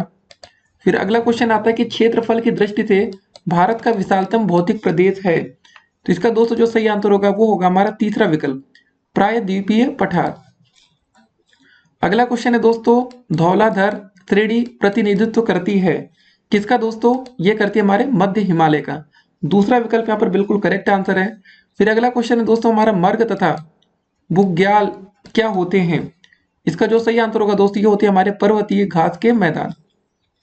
फिर अगला क्वेश्चन दोस्तों क्या रहा कि दिए गए पर्वत शिखरों में से कौन सा हिमालय क्षेत्र में अवस्थित नहीं है। तो इसका जो सही आंसर होगा दोस्तों वो होगा हमारा तीसरा विकल्प गाडविन आस्टिन K2। ठीक है, फिर अगला क्वेश्चन दोस्तों क्या रहा कि निम्नलिखित में से कौन सा सुमेलित नहीं है। तो इसका जो सही आंसर है फिलहाल यहाँ पर ये होगा हमारा नाथुला हिमाचल प्रदेश। फिर अगला क्वेश्चन दोस्तों देखेंगे कि निम्नलिखित में से कौन सी ट्रांस हिमालय की पर्वत श्रेणी नहीं है। तो इसका जो सही आंसर होगा दोस्तों धौलधर श्रेणी। ठीक है, टोटल दोस्तों हमारे यहाँ पर 10 प्रश्न थे और 10 क्वेश्चन को हमने यहाँ पर अटेम्प्ट कर लिया है। अब चलिए देखते हैं नंबर कितने आते हैं। जी हाँ दोस्तों नंबर जरूरी है, सबमिट करेंगे और दोस्तों हमारे देखिए 10 में से 10 नंबर यहाँ पर आ गए। ठीक है, कुछ क्वेश्चन दोस्तों आपके भी समझ से बाहर रहे होंगे, जैसे पहला क्वेश्चन जैसे हमने बात की थी। ठीक है, नंबर पूरे आ गए। अब बढ़ते हैं आगे की तरफ। ठीक है ना, तो चलिए दोस्तों असाइनमेंट नंबर अब हम 15 की तरफ पहुंचेंगे। नेक्स्ट मॉड्यूल पर हम यहाँ क्लिक करते हैं। अब दोस्तों हमारा असाइनमेंट नंबर 15 में एक चीज और आपको बता दें, यहाँ पर दोस्तों असाइनमेंट नंबर जो हमारा 15 है ये 4 पार्ट में डिवाइड है। पार्ट 1 2 3 4, मतलब असाइनमेंट नंबर 15 में 4 अलग अलग असाइनमेंट है। चलिए इसमें इसी में हम पहला असाइनमेंट खोलते हैं, असाइनमेंट नंबर 15 का। ठीक है, ये अब इस समय लोड हो रहा है आपके स्क्रीन पर, तो हो जाने दीजिए। ठीक है, तो दोस्तों असाइनमेंट नंबर 15 हमारे स्क्रीन पर लोड हो चुका है। अब इसको थोड़ा एडजस्ट कर देते हैं कि आपको सही से दिखे। तो चलिए देखते हैं पहला क्वेश्चन क्या रहा है इसमें पार्ट 1 में कि राजस्थान में खेतड़ी मतलब खदान किस खनिज के उत्पादन के लिए मशहूर है। तो इसका जो सही आंसर होगा दोस्तों पहला विकल्प में होगा तांबा। दूसरा क्वेश्चन क्या रहा, आप लोगों ने आसमान में उड़ते हुए हवाई जहाज को देखा होगा, क्या आप बता सकते हैं कि इसको बनाने में किस खनिज का प्रयोग किया जाता है। इसका दोस्तों जो सही आंसर होगा वो होगा हमारा एल्यूमिनियम। फिर तीसरा क्वेश्चन आता है कि आप लोगों ने अपने अपने घरों में, ठीक है, घरों में मतलब लोगों को सोने के आभूषण पहने देखा होगा, ये दोस्तों बहुत मूल्यवान होते हैं। इसको जतनम, ठीक है, बन तथ मतलब भी कहा जाता है। क्या आप बता सकते हैं कि भारत के कुल उत्पादन का 99 दोस्तों भाग सोना किस राज्य से निकाला जाता है। तो इसका दोस्तों जो सही आंसर होगा वो होगा हमारा यहाँ पर कर्नाटक। ठीक है, याद करते हुए चलिएगा। अगला क्वेश्चन कि आपने रेल, साइकिल, मोटर, कार आदि को अवश्य देखा होगा और शायद आपने कहीं जाने के लिए इनका उपयोग भी किया होगा। क्या आप बता सकते हैं कि इनका निर्माण किस खनिज से हुआ है। इसका दोस्तों जो सही आंसर होगा, ट्रेन व्रेन देखते होंगे आप, ये लोहा से ही बनता है। अगला क्वेश्चन है दोस्तों कि लौह अयस्क के उत्पादन में निम्न में से किस राज्य का प्रतिशत सबसे अधिक है। तो इसका दोस्तों जो सही आंसर होगा वो होगा हमारा उड़ीसा। फिर अगला क्वेश्चन कि आप भारत के पठारी, पर्वतीय या मैदानी भागों में, ठीक है, रहते होंगे, तो क्या आप बता सकते हैं कि खनिज संसाधन मुख्यतः भारत के किस भाग में पाए जाते हैं। इसका दोस्तों जो सही आंसर होगा वो होगा हमारा पठारी भाग। इसको टिक करेंगे, आगे बढ़ गए। अगला क्वेश्चन है दोस्तों, रासायनिक एवं भौतिक गुण धर्मों के आधार पर खनिज प्रमुख दो श्रेणियां धात्विक धातु और अधात्विक में अधातु में विभाजित है। क्या आप बता सकते हैं कि इनमें कौन सा अधात्विक खनिज है? इसका दोस्तों जो सही आंसर होगा वो होगा हमारा अभ्रक। और अंतिम क्वेश्चन दोस्तों क्या रहा इस असाइनमेंट का, कि वे सभी वस्तुएं जो आपकी आवश्यकताओं की पूर्ति करने की क्षमता रखती हो और आपके लिए उपयोगी हो उन्हें क्या कहा जाता है? इसको दोस्तों बोलते हैं हम संसाधन। टिक करते हैं। और दोस्त इस असाइनमेंट में मतलब हमारे टोटल पार्ट में 8 क्वेश्चन थे। अब देखते हैं हमारे कितने नंबर आ रहे हैं। तो दोस्तों हमारा जो स्कोर रहा 8 में से 8 नंबर आ चुका है। ठीक है, ठीक ठाक स्कोर है। अब बढ़ते हैं दोस्तों इसी में पार्ट 2 में। क्वेश्चन दोस्तों ढेर सारे हैं, तो आप लोग वीडियो देखते देखते हो सकता है थक जाए, लेकिन देखना ही पड़ेगा, क्या करेंगे। ठीक है, जितना जल्दी दोस्तों देखिए आप लोग उतना जल्दी आपका असाइनमेंट कंप्लीट होगा। ठीक है, ये हो गया। और याद भी करते हुए चलना है, ठीक है ना। तो चलिए दोस्तों देखते हैं क्वेश्चन क्या रहा हमारा, कि पौधे ऊर्जा किस क्रिया से प्राप्त करते हैं? इसका जो सही आंसर होगा दोस्तों प्रकाश संश्लेषण। फिर दोस्तों दूसरा क्वेश्चन क्या रहा, कि निम्नलिखित में से कौन सा नवीकरणीय संसाधन नहीं है? इसका जो सही आंसर होगा हमारा कोयला। अगला क्वेश्चन दोस्तों क्या रहा हमारा, कि भारत की सबसे बड़ी रिफाइनरी कहाँ पर है? इसका दोस्तों जो सही आंसर होगा हमारा कहाँ पर है, ये गुजरात में। फिर अगला क्वेश्चन आता है कि भारत का सबसे ऊंचा बांध कौन सा है? तो ये दोस्तों होगा हमारा टिहरी बांध, विकल्प नंबर 1 में। अगला क्वेश्चन है दोस्तों कि एशिया का सबसे बड़ा सोलर पावर प्लांट कहाँ पर है? तो इसका आंसर होगा दोस्तों ये भारत में है। अगला क्वेश्चन दोस्तों कि नरौरा परमाणु रिएक्टर किस प्रदेश में स्थित है? तो इसका दोस्तों जो सही आंसर होगा हमारा उत्तर प्रदेश में ही है। ठीक है। फिर अगला क्वेश्चन, हिमाचल प्रदेश में मणिकरण किस लिए प्रसिद्ध है? इसका दोस्तों जो सही आंसर होगा वो होगा हमारा भूतापीय ऊर्जा, दूसरा विकल्प। फिर अगला क्वेश्चन आता है कि भाखड़ा नांगल बांध किस नदी पर स्थित है? तो इसका दोस्तों जो सही आंसर होगा वो होगा हमारा सतलज। इस असाइनमेंट का अंतिम क्वेश्चन क्या है कि कोयला का सर्वोत्तम प्रकार कौन सा है? तो इसका दोस्तों जो सही आंसर होगा हमारा एंथ्रेसाइड होगा। इसको टिक करेंगे। और देखिए हमारे इस असाइनमेंट में हमारे टोटल 9 क्वेश्चन थे, सारे क्वेश्चन अटेम्प्ट हो गए, सबमिट करते हैं। और देखिए हमारे दोस्त यहाँ पर 9 में से 9 नंबर बन गया। ठीक है ना। अब ये खत्म होता है। अब दोस्तों चलते हैं इसी के अगले पार्ट की तरफ, पार्ट नंबर 3। अब ये लोड हो रहा है, हो जाने दीजिए।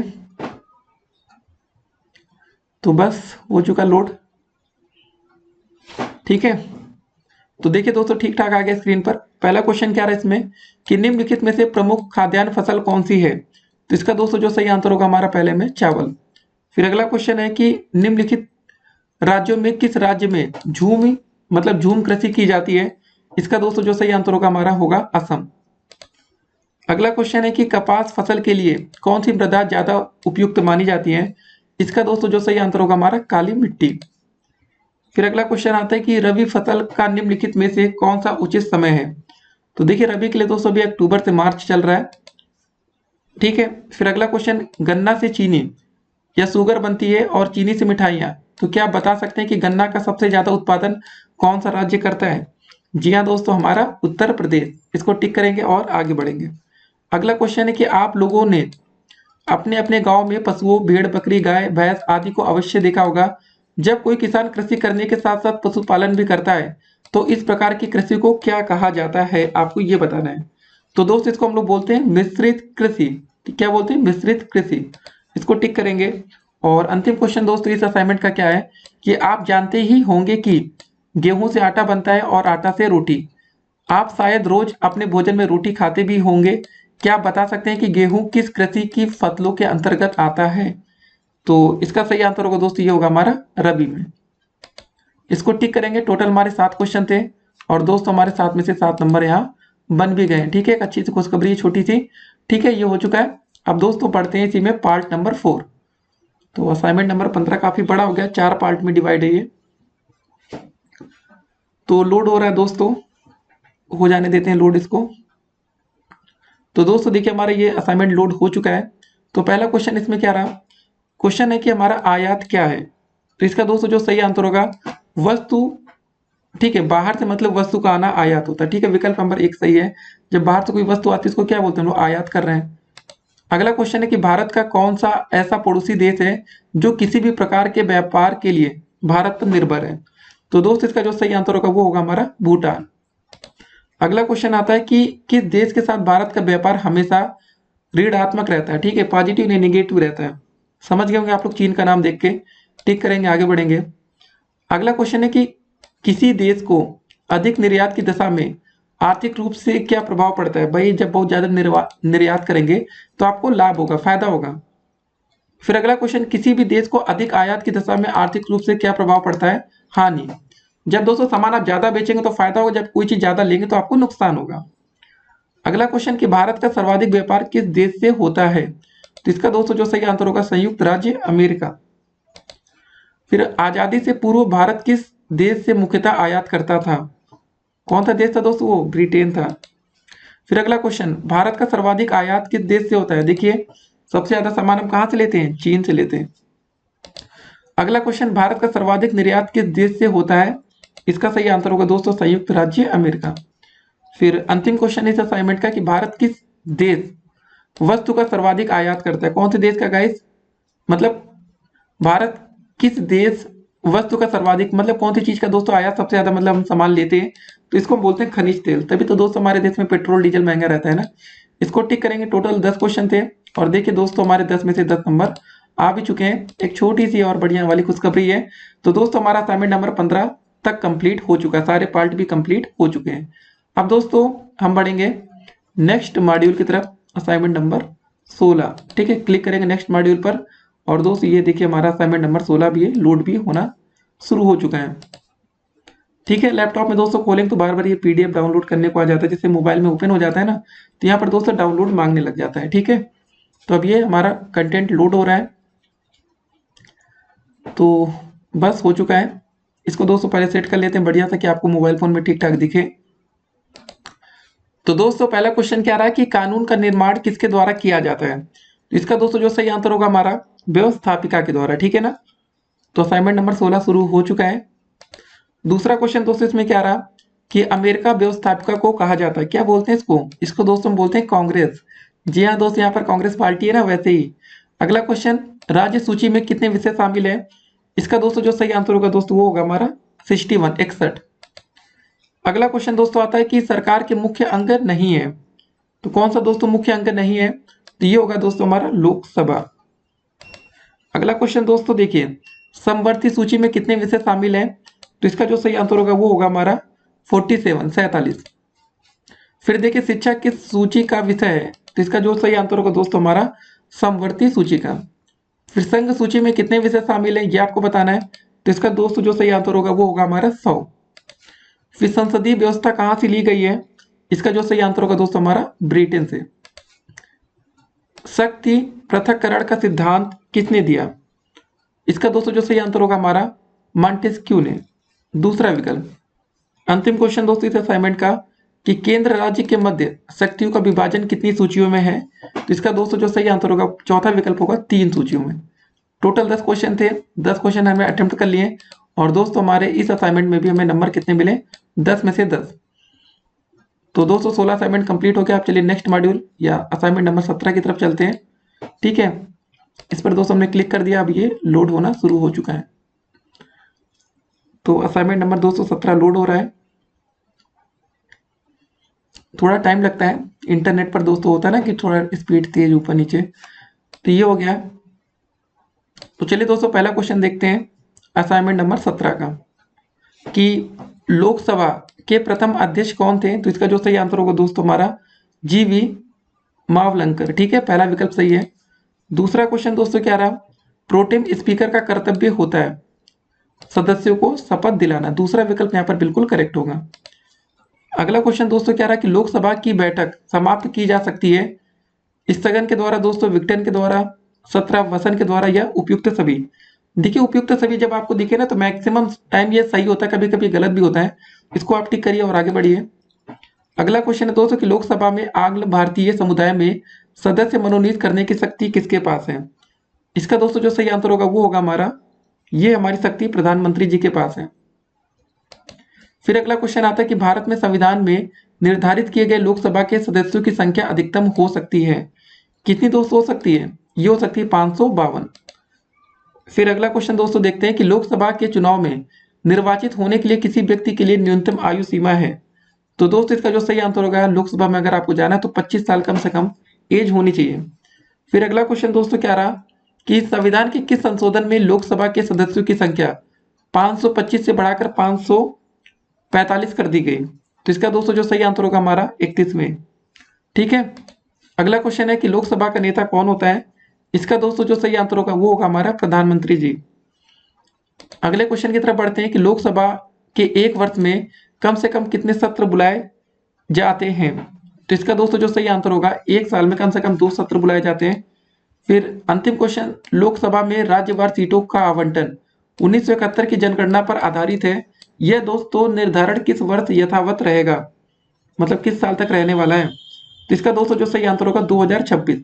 इसको टिक करेंगे। टोटल 10 क्वेश्चन थे दोस्तों, हमने 10 को अटेम्प्ट किया और हमारा जो नंबर आया वो 10 में से 10 आया। ठीक है, असाइनमेंट नंबर 17 तक हमने कंप्लीट कर लिया है। अब दोस्तों बढ़ते हैं आज के अगले असाइनमेंट की तरफ। तो चलिए नेक्स्ट मॉड्यूल पर क्लिक कर देते हैं और असाइनमेंट नंबर 8 हम लोड करते हैं। लोड हो रहा है और दोस्तों यहाँ पर देखिए लिखा है असाइनमेंट नंबर 18 में, मतलब 8 नहीं है 18 है। ठीक है, तो यहाँ पर दोस्तों आपको राज्यसभा से संबंधित कुछ क्वेश्चन दिखने वाले हैं। 18वां असाइनमेंट अब लोडिंग पर है। तो दोस्तों ये 18वां असाइनमेंट हमारा लोड हो चुका है। इसको पहले चलिए सेट कर देते हैं कि आपको ठीक से स्क्रीन पर दिखे। तो पहला क्वेश्चन क्या है इसका जरा देखते हैं कि राज्यसभा किसी सामान्य विधेयक को कितने समय तक रोक सकती है? तो इसका दोस्तों जो सही आंसर होगा वो होगा हमारा मैक्सिमम 6 महीने तक। अगला क्वेश्चन कि अखिल भारतीय सेवाओं के सृजन का अधिकार किसे प्राप्त है? तो इसका दोस्तों जो सही आंसर होगा हमारा राज्यसभा होगा। फिर अगला क्वेश्चन, राज्यसभा का वर्ष में कितना अधिवेशन होना आवश्यक है? तो इसका दोस्तों जो सही आंसर होगा 2 अधिवेशन। फिर अगला क्वेश्चन कि राज्यसभा का सभापति कौन होता है? इसका आंसर होगा दोस्तों उपराष्ट्रपति।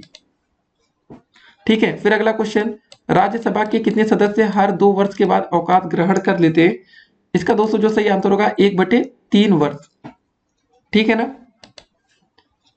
फिर अगला क्वेश्चन दोस्तों क्या रहा है कि राज्यसभा का सदस्य का कार्यकाल कितने वर्ष का होता है? तो दोस्तों इसका जो सही आंसर होगा 6 साल। ठीक है, जो राज्यसभा के सदस्य होते हैं ना, जैसे आपने दोस्तों देखा वो चुनाव होता है वो 5 साल के लिए होता है, इनके जो सदस्य होते हैं वो 6 साल के लिए होते हैं। अगला क्वेश्चन है दोस्तों, राज्यसभा के सदस्य बनने के लिए न्यूनतम उम्र कितनी होनी चाहिए? तो गाइस अगर आप बनना चाहते हैं तो इसके लिए कम से कम आपकी उम्र 30 साल होनी चाहिए। अगला क्वेश्चन, वर्तमान में राज्यसभा में सदस्यों की संख्या कितनी है? तो इसका दोस्तों जो आंसर होगा हमारा 245। फिर राष्ट्रपति राज्यसभा में कितने सदस्यों को मनोनीत करता है? तो इसका दोस्तों जो सही आंसर होगा वो होगा हमारा 12 सदस्यों को। संसद का उच्च सदन किसे कहा जाता है? तो दोस्तों इसको हम बोलते हैं राज्यसभा। तो टोटल 10 क्वेश्चन थे, 10 को अटेम्प्ट कर लिए और हमारे दोस्तों जो नंबर आ गए वो 10 में से 10 नंबर आ गए। ठीक है, तो ये दोस्तों हमारा 18वां असाइनमेंट कंप्लीट होता है। अब बढ़ते हैं 19वें असाइनमेंट की तरफ। चलिए नेक्स्ट मॉड्यूल पर क्लिक करते हैं। काफी दोस्तों ढेर सारे असाइनमेंट है, तो हो सकता है आप परेशान हो रहे हो, लेकिन अब जल्द से जल्द दोस्तों एक दिन में कंप्लीट करना है तो थोड़ा तेजी दिखानी पड़ेगी आपको। ठीक है, लोड हो रहा है 19वां असाइनमेंट। बिल्कुल मतलब होता है ना कि लाइव वीडियो आपके सामने तक जा रही है। ठीक है, हो सकता है आप कुछ दिन बाद देख रहे हो लेकिन लाइव है। ठीक है, तो ये दोस्तों हो गया 19वां असाइनमेंट। तो दोस्तों हमारे यहाँ पर पहला क्वेश्चन क्या रहा कि राष्ट्रपति पद के निर्वाचन हेतु कौन सी पद्धति अपनाई जाती है? तो इसका दोस्तों जो सही आंसर होगा हमारा समानुपातिक प्रतिनिधित्व एवं एकल संक्रमणीय मत पद्धति। इसको टिक करेंगे और आगे बढ़ते हैं। अगला क्वेश्चन है दोस्तों, राष्ट्रीय आपात की व्यवस्था किस अनुच्छेद में है? इसका दोस्तों जो सही आंसर होगा हमारा अनुच्छेद 352, दूसरा विकल्प। फिर अगला क्वेश्चन, निम्न में से कौन सा कथन सही नहीं है, आपको यह बताना है। तो इसका जो तीसरा विकल्प है, अनुदान की कोई भी मांग राष्ट्रपति की सिफारिश के बिना की जा सकती है। ठीक है, तीसरा विकल्प सही है। अगला क्वेश्चन क्या रहा कि भारतीय संविधान के अनुसार देश की तीनों सेनाओं का अध्यक्ष या सुप्रीम कमांडर कौन होता है? तो इसका दोस्तों जो सही आंसर है वो हमारे पास राष्ट्रपति के पास ये पावर होती है। तो दोस्तों हमारा अगला क्वेश्चन क्या रहा है कि राष्ट्रपति का पद किस तरीके से खाली हो सकता है? तो देखिए, जो हमारा पहला विकल्प है कि कार्यकाल समाप्त होने पर, दूसरा विकल्प है दोस्तों त्यागपत्र देने पर। तो इसका जो सही आंसर होगा दोस्तों हमारा चौथा विकल्प हो जाएगा, केवल ए और बी के द्वारा। ठीक है, महाभियोग के द्वारा नहीं, पहला दूसरा विकल्प।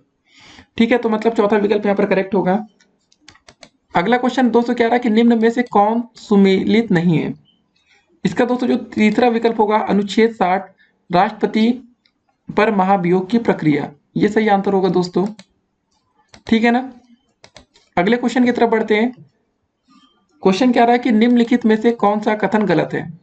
पहला देखिए दोस्तों, राष्ट्रपति के चुनाव में राज्य विधानसभा के निर्वाचित और मनोनीत सदस्य भाग लेते हैं, ये दोस्तों गलत होगा। ठीक है, इसी को टिक कर देंगे, मतलब पहला विकल्प यहाँ पर टिक करके हम आगे बढ़ेंगे। अगला क्वेश्चन है दोस्तों कि राष्ट्रपति बनने के लिए कौन सी योग्यता होनी चाहिए। एक तो दोस्तों आप 35 वर्ष की आपकी आयु कंप्लीट हो जानी चाहिए, भारत का नागरिक होना चाहिए। तो दोस्तों मतलब केवल ए और सी। अगर आपकी उम्र दोस्तों 35 वर्ष तक की हो गई है और आप भारत के नागरिक हैं तो आप राष्ट्रपति के लिए मतलब योग्य कैंडिडेट हो चुके हैं। ठीक है, चौथा विकल्प टिक करेंगे, आगे बढ़ेंगे।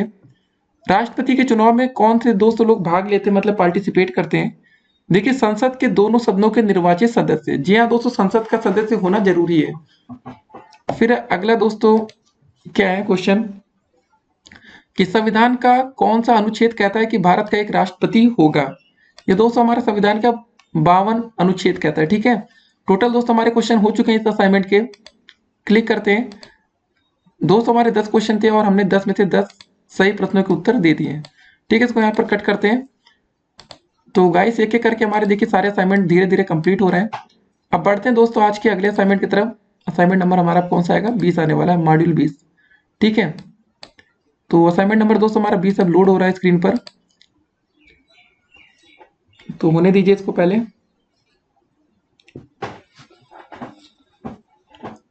बस हो गया। ठीक है, हो गया, इसको थोड़ा सेट कर लेते हैं ठीक से आपके स्क्रीन पर दिखे।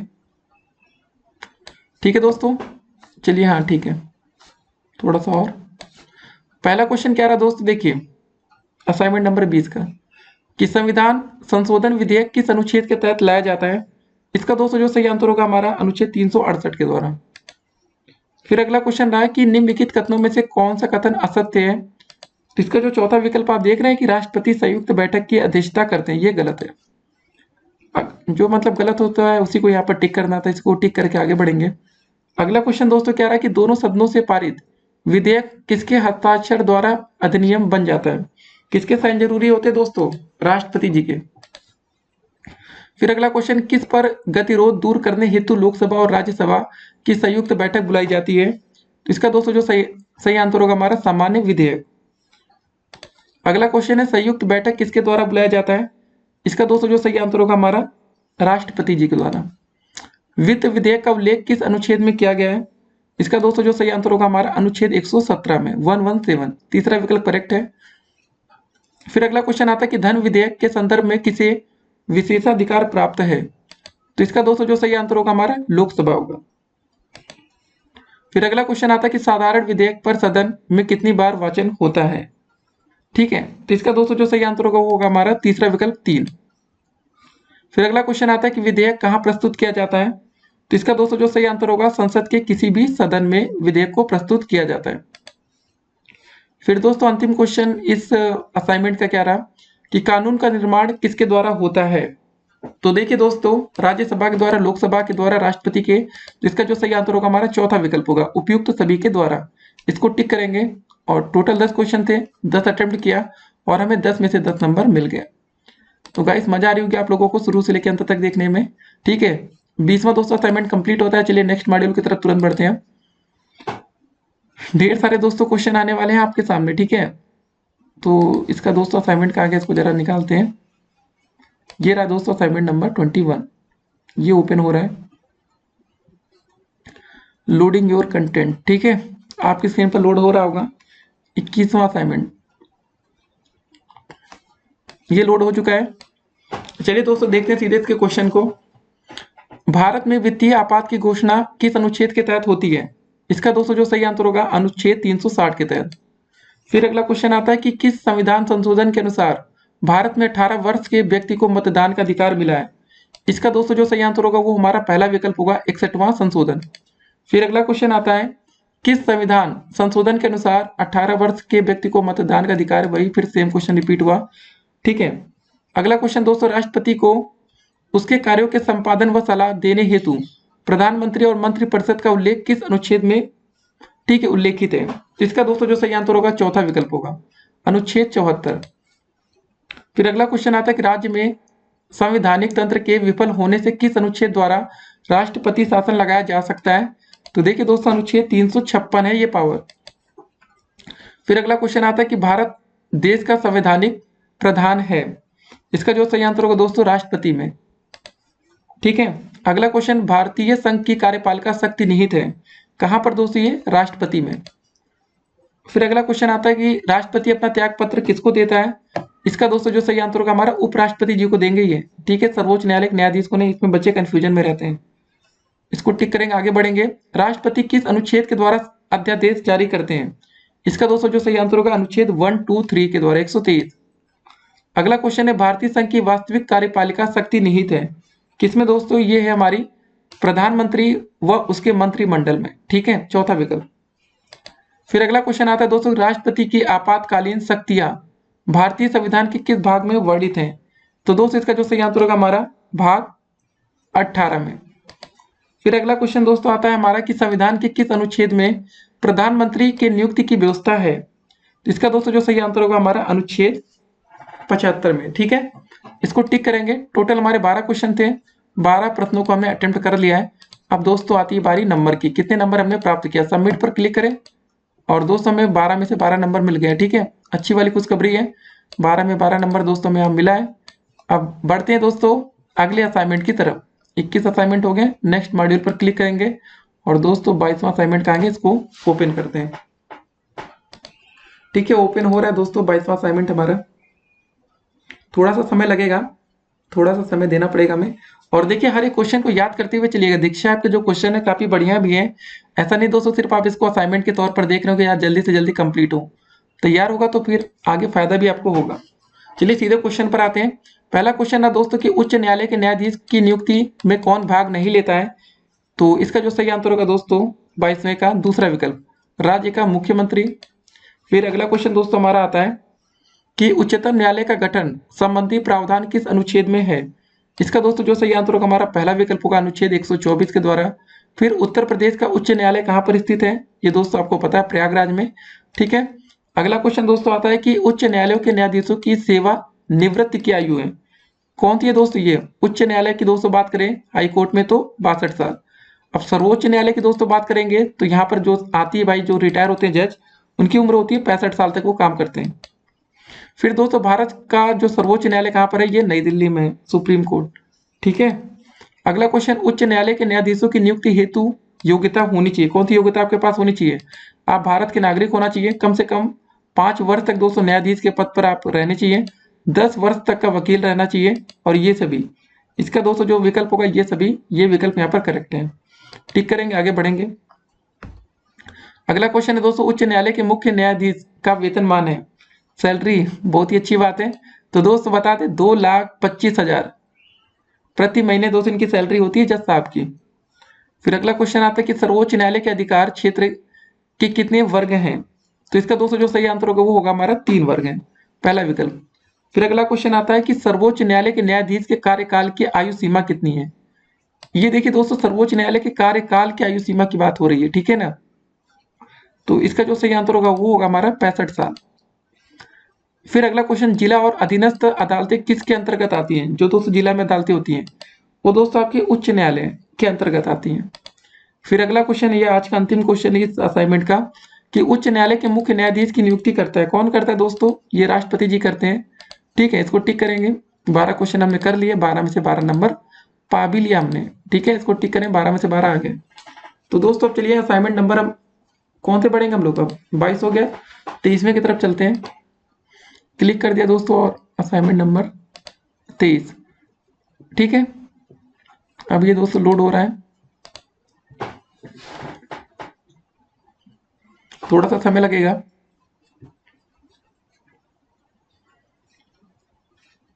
ठीक है, तो दोस्तों लोड हो चुका है, इसको पहले फिक्स कर देते हैं, आपको ठीक ठाक दिखना चाहिए स्क्रीन पर। तो चलिए दोस्तों देखते हैं पहला क्वेश्चन क्या रहा कि उच्चतम न्यायालय किसी मामले में अपील के लिए किस अनुच्छेद के तहत विशेष इजाजत किसे देता है। ठीक है, इसका क्या आंसर होगा, इसका जो सही आंसर होगा दोस्तों अनुच्छेद 136 के द्वारा। फिर अगला क्वेश्चन आता है कि भारत में उच्चतम न्यायालय का उद्घाटन किस वर्ष किया गया था, ये दोस्तों 1950 में हुआ था। फिर उच्चतम न्यायालय का न्यायाधीश अपना त्याग पत्र किसको सौंपता है, तो इसका आंसर होगा दोस्तों हमारा राष्ट्रपति जी को। तो दोस्तों अगला क्वेश्चन क्या रहा हमारा कि न्यायिक पुनर्विलोकन की शक्ति किन देशों के संविधान में निहित है? तो दोस्तों इसका जो सही आंसर होगा भारत और अमेरिका दोनों। तो तीसरा विकल्प करेक्ट हो जाएगा। अगला क्वेश्चन है कि भारत का राष्ट्रपति संविधान के किस अनुच्छेद के तहत उच्चतम न्यायालय से राय ले सकता है? ये दोस्तों हमारा अनुच्छेद 143 के तहत है, ठीक है ना। फिर अगला क्वेश्चन आता है कि उच्चतम न्यायालय से कानूनी मामलों पर किसको परामर्श होने का अधिकार है? इसका दोस्तों जो सही आंसर होगा हमारा राष्ट्रपति जी को। फिर अगला क्वेश्चन आता है कि उच्चतम न्यायालय के न्यायाधीश को नियुक्ति होने के लिए, ठीक है, एक शर्त के रूप में कितने समय तक उच्च न्यायालय का अधिवक्ता रहना चाहिए? तो दोस्तों इसका जो सही आंसर होगा हमारा वो होगा हमारा 10 वर्ष। पहले विकल्प को टिक करेंगे, ठीक है, और आगे बढ़ जाएंगे। ठीक है, इसको टिक किए, ज्यादा आगे बढ़ गए 10 वर्ष के बाद, ठीक है। अगला क्वेश्चन दोस्तों हमारा क्या आता है, इसको देखते हैं कि संविधान की व्याख्या करने का अंतिम अधिकार किसे है? तो इसका दोस्तों सही आंसर क्या हो जाएगा हमारा? इसका सही आंसर होगा दोस्तों हमारा उच्चतम न्यायालय को। फिर अगला क्वेश्चन आता है दोस्तों कि उच्चतम न्यायालय के न्यायाधीश किस आयु तक पद धारण करते हैं? इसका सही आंसर होगा दोस्तों 62। ये देखिए क्वेश्चन इसमें आपको समझना है, उच्चतम न्यायालय की बात है, आप 65 साल में मत जाइएगा, इतने साल में दोस्तों रिटायरमेंट होते हैं, लेकिन ये कब तक पद धारण कर सकते हैं, ये दोस्तों इनकी एज ये है, तो ये 62 साल हो जाएगी, ठीक है। और अंतिम क्वेश्चन दोस्तों क्या रहा कि नागरिकों के मौलिक अधिकार का संरक्षक कौन है? तो इसका सही आंसर होगा दोस्तों हमारे सर्वोच्च न्यायालय या सुप्रीम कोर्ट। 10 क्वेश्चन थे, 10 अटेम्प्ट कर लिए और दोस्तों में 10 में से 10 नंबर भी यहाँ पर मिल गया, ठीक है। तो ये हो गया। अब दोस्तों हम पढ़ते हैं असाइनमेंट नंबर, आगे बढ़ते हैं ना, 24 की तरफ बढ़ेंगे। नेक्स्ट मॉड्यूल पर यहाँ क्लिक करते हैं और दोस्तों हमारा असाइनमेंट नंबर 24 कहाँ गया? ये अब ये लोड हो रहा है, ठीक है दोस्तों। यहाँ पर देखिए जो लिखा है ना SST वाला, इसी को हम लोड कर रहे हैं, तो लोडिंग हो रही है। तो इसको पहले फिक्स करते हैं, फिर वीडियो को हम शुरू करेंगे। तो दोस्तों हमारा पहला क्वेश्चन यहाँ पर क्या रहा कि जनहित याचिका का वाद किस न्यायालय में लाया जा सकता है? तो इसका दोस्तों जो सही आंसर होगा वो होगा हमारा सर्वोच्च व उच्च न्यायालय दोनों में। तीसरा विकल्प करेक्ट है। फिर देखते हैं अगला क्वेश्चन। देखिए जनहित याचिका का मामला उच्च न्यायालय में किस अनुच्छेद के तहत उठाया जाता है? तो इसका सही आंसर होगा दोस्तों अनुच्छेद 226। फिर अगला क्वेश्चन क्या रहा है कि जनहित याचिका मामला सर्वोच्च न्यायालय में किस अनुच्छेद के तहत उठाया जाता है? तो यहाँ अनुच्छेद 32 हो जाएगा। फिर देखिए भारत में जनहित याचिका की शुरुआत की माता किसे कहा जाता है? तो श्रीमती हिंगो रानी को, ठीक है। फिर अगला क्वेश्चन दोस्तों देखेंगे कि भारत में जनहित याचिका की शुरुआत का जनक किसे कहा जाता है? तो PN भगवती को कहा जाता है। फिर देखिए जनहित याचिका की शुरुआत किस देश के सर्वोच्च न्यायालय ने की थी? तो इसका दोस्तों जो सही आंसर है हमारा अमेरिका। फिर किस लोक अदालत में रुपए की सीमा लागू नहीं होती है? तो इसका दोस्तों जो सही आंसर होगा अस्थायी लोक अदालत, ठीक है। फिर अगला क्वेश्चन, लोक अदालतें मुख्यतः कितने प्रकार की होती हैं? तो इसका दोस्तों जो सही आंसर होगा हमारा, यहाँ पर दोस्तों ऐसा क्वेश्चन पूछा गया है, ठीक है। तो दोस्तों बस इतना समझ लीजिए, जो लोक अदालतें होती है वहां पर वकील की जो फीस होती है उसमें खर्चा वर्चा नहीं होता है, लेकिन यहाँ पर बात हो रही कितने प्रकार की होती है, यहाँ पर तो ऐसा है नहीं। तो फिलहाल दोस्तों जो इसका आंसर होगा वो हमारा दोस्तों दूसरा विकल्प हो जाएगा, ठीक है। दूसरा विकल्प को आपको यहाँ पर टिक करना है 1993। बढ़ते हैं अगले क्वेश्चन की तरफ। क्वेश्चन है कि लोक अदालत विधिक सेवा प्राधिकरण अधिनियम कब लागू हुआ था? इसका दोस्तों जो तीसरा विकल्प है 1995, इसको टिक करना है। फिर दोस्तों देखिए इस असाइनमेंट का अंतिम क्वेश्चन क्या रहा है कि लोक अदालत का गठन किस अधिनियम के तहत हुआ है? तो इसका दोस्तों जो सही आंसर होगा 1987, इसको टिक करेंगे और देखते हैं हमारे टोटल कितने क्वेश्चन थे। 10 को अटेम्प्ट कर लिया और दोस्तों हमारे जो 10 में से नंबर आ रहे हैं वो 10 on 10 आ रहे हैं, ठीक है। काफी बढ़िया नंबर है ना। तो ये रहा दोस्तों नंबर हमारा। अब चलिए दोस्तों बढ़ते हैं अगले असाइनमेंट की तरफ। 24 असाइनमेंट कंप्लीट हो चुका है। अब यहाँ क्लिक करते हैं नेक्स्ट मॉड्यूल पर और दोस्तों हमारा असाइनमेंट नंबर 25 अब देखेंगे, ठीक है। लोड हो रहा है 25वां असाइनमेंट। तो बस लोड होने वाला है। तो गाइस आप भी साथ में करते हुए चलिएगा, नहीं तो फिर आप बाद में परेशान होंगे, याद भी करते हुए चलना है, ठीक है। 25वां असाइनमेंट क्या है, ये खुल चुका है। पहला क्वेश्चन क्या रहा है कि राज्यसभा को अधिकतम कितने दिनों के अंदर बजट पास करना होता है? तो इसका दोस्तों जो सही आंसर होता है वो 14 दिन के अंदर, ठीक है। दूसरा विकल्प सही है, मतलब पहले क्वेश्चन का दूसरा विकल्प। दूसरा क्वेश्चन क्या रहा है कि संघीय बजट संसद के किस सदन में प्रस्तुत किया जाता है? तो इसका आंसर होगा हमारा लोकसभा में। फिर अगला क्वेश्चन 2020 और 21 के संघीय बजट को संसद में किसने प्रस्तुत किया था? तो इसका आंसर होगा दोस्तों हमारा निर्मला सीतारमन ने।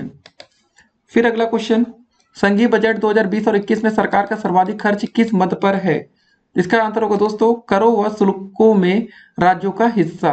ठीक है ना, ये सही है। फिर अगला क्वेश्चन दोस्तों हमारा क्या रहा, इसको देखेंगे कि बजट प्रस्तुत करने से पूर्व सर्वप्रथम किसकी अनुमति आवश्यक होती है? इसका आंसर होगा दोस्तों हमारा राष्ट्रपति जी की अनुमति। ठीक है ना। फिर अगला क्वेश्चन है कि भारत में वित्तीय वर्ष का कार्यकाल होता है, कितना होता है दोस्तों? वित्तीय वर्ष का कार्यकाल क्या होता है? ये हमारा है 1 अप्रैल से लेकर 31 मार्च तक। ठीक है। अगला क्वेश्चन दोस्तों, संविधान के किस अनुच्छेद में बजट का उल्लेख होता है? ये दोस्तों हमारा ये 112 है दोस्तों। ठीक है, 112वें में।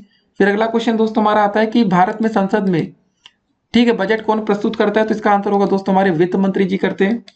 फिर अगला क्वेश्चन आता है कि भारत में सर्वप्रथम पहली बार बजट कब पेश किया गया था? तो इसका आंसर होगा दोस्तों हमारा 1860 ईस्वी में। फिर अगला क्वेश्चन, स्वतंत्र भारत में बजट सर्वप्रथम किसने प्रस्तुत किया था? तो इसका आंसर है दोस्तों हमारे आर के समूकम सेट्टी ने। ठीक है ना, सेट्टी साहब ने किया था। ठीक है, आर के सेट्टी साहब। तो ये विकल्प है, तीसरा टिक करेंगे। 10 क्वेश्चन थे, 10 अटेम्प्ट कर लिए और दोस्तों हमारे जो नंबर बने वो 10 में से 10 बन चुके हैं। ठीक है, ये तो हमारा असाइनमेंट नंबर 25 कंप्लीट है। अब जल्दी जल्दी दोस्तों बढ़ते हैं क्योंकि काफी लंबी वीडियो होती चल रही है। असाइनमेंट नंबर दोस्तों हम 26 की तरफ चल रहे हैं, ओपन कर रहे हैं इसको। तो असाइनमेंट नंबर 26 ओपन हो रहा है। तो बस दोस्तों ओपन होने वाला है। देखिए असाइनमेंट नंबर 26 का पहला क्वेश्चन क्या रहा, इसको देखेंगे कि ठीक है, सराकर के गैर विकास व्यय का सही युग्म है। सरकार होना चाहिए दोस्तों कुछ ऐसे करके।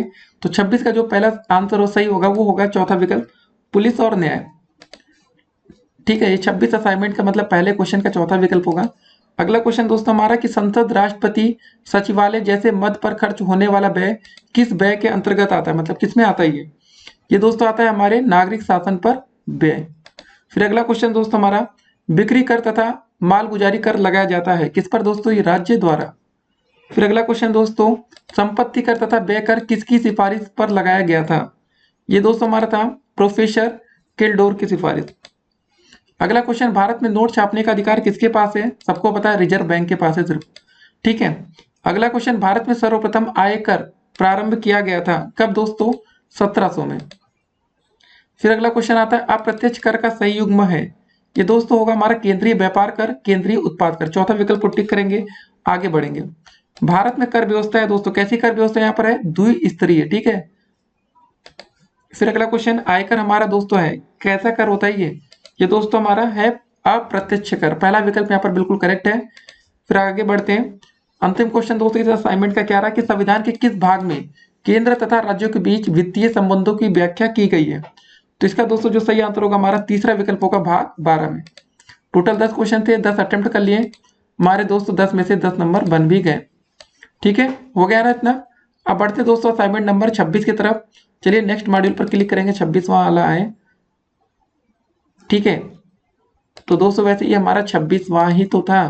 ठीक है, हमने 26वां तो कर ही लिया। अब 27वां दोस्तों हमारा असाइनमेंट आएगा ना, इसको क्लिक करेंगे। ठीक है, ओपन हो रहा है असाइनमेंट नंबर 27। ठीक है, कुछ छूट जाएगा दोस्तों आप लोग कमेंट करिएगा, सब कुछ आपको बताया जाएगा, आप बिल्कुल परेशान मत होइएगा। ठीक है, तो 27वां दोस्तों असाइनमेंट आपकी स्क्रीन पर आ चुका है ये। ठीक है, पहला क्वेश्चन क्या रहा है इसको जरा देखते हैं कि कितने उच्च शिक्षा संस्थानों मार्च 2020 तक एक अप्रेंटिस अमेंडमेंट डिग्री डिप्लोमा पाठ्यक्रम शुरू करेंगे? ठीक है, 27वें असाइनमेंट का पहला क्वेश्चन। इसका दोस्तों जो सही आंसर होगा वो होगा हमारा 150। अगला क्वेश्चन दोस्तों क्या रहा, किस वर्ष तक भारत सबसे बड़ी वर्क फोर्स होगी?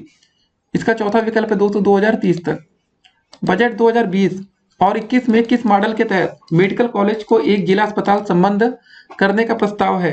इसका दोस्तों जो सही आंसर होगा हमारा पहला विकल्प पीपीपी मॉडल। फिर अगला क्वेश्चन दोस्तों क्या रहा, बजट 2018 और 19 की तुलना में, ठीक है, बजट 2019 और 20, 18-19 की तुलना में 19 और 20 के लिए कितने प्रतिशत बजट अधिक शिक्षा पर खर्च किया गया था? ठीक है, ये दोस्तों हमारा है 13 लिखा है 13%। अगला क्वेश्चन, कितने संस्थानों को ऑनलाइन शिक्षा कार्यक्रम में शामिल किया जाएगा? ये दोस्तों है 100 संस्थानों को। ठीक है, बजट 2020 और 21 में शिक्षा के कौशल विकास के लिए कितनी धनराशि आवंटित की गई? इसका दोस्तों जो सही आंसर होगा हमारा 3000 करोड़ होगा। अगला क्वेश्चन दोस्तों, बजट 2019 और 20 में शिक्षा के लिए कितने करोड़ रुपए आवंटित किए गए? इसमें दोस्तों जो लिखा है 94,000 करोड़। ठीक है, कुछ ऐसी संख्या है। पहला विकल्प यहाँ पर बिल्कुल करेक्ट है। किस बजट वर्ष में स्टडी इन इंडिया कार्यक्रम चलाने की बात की गई थी दोस्तों?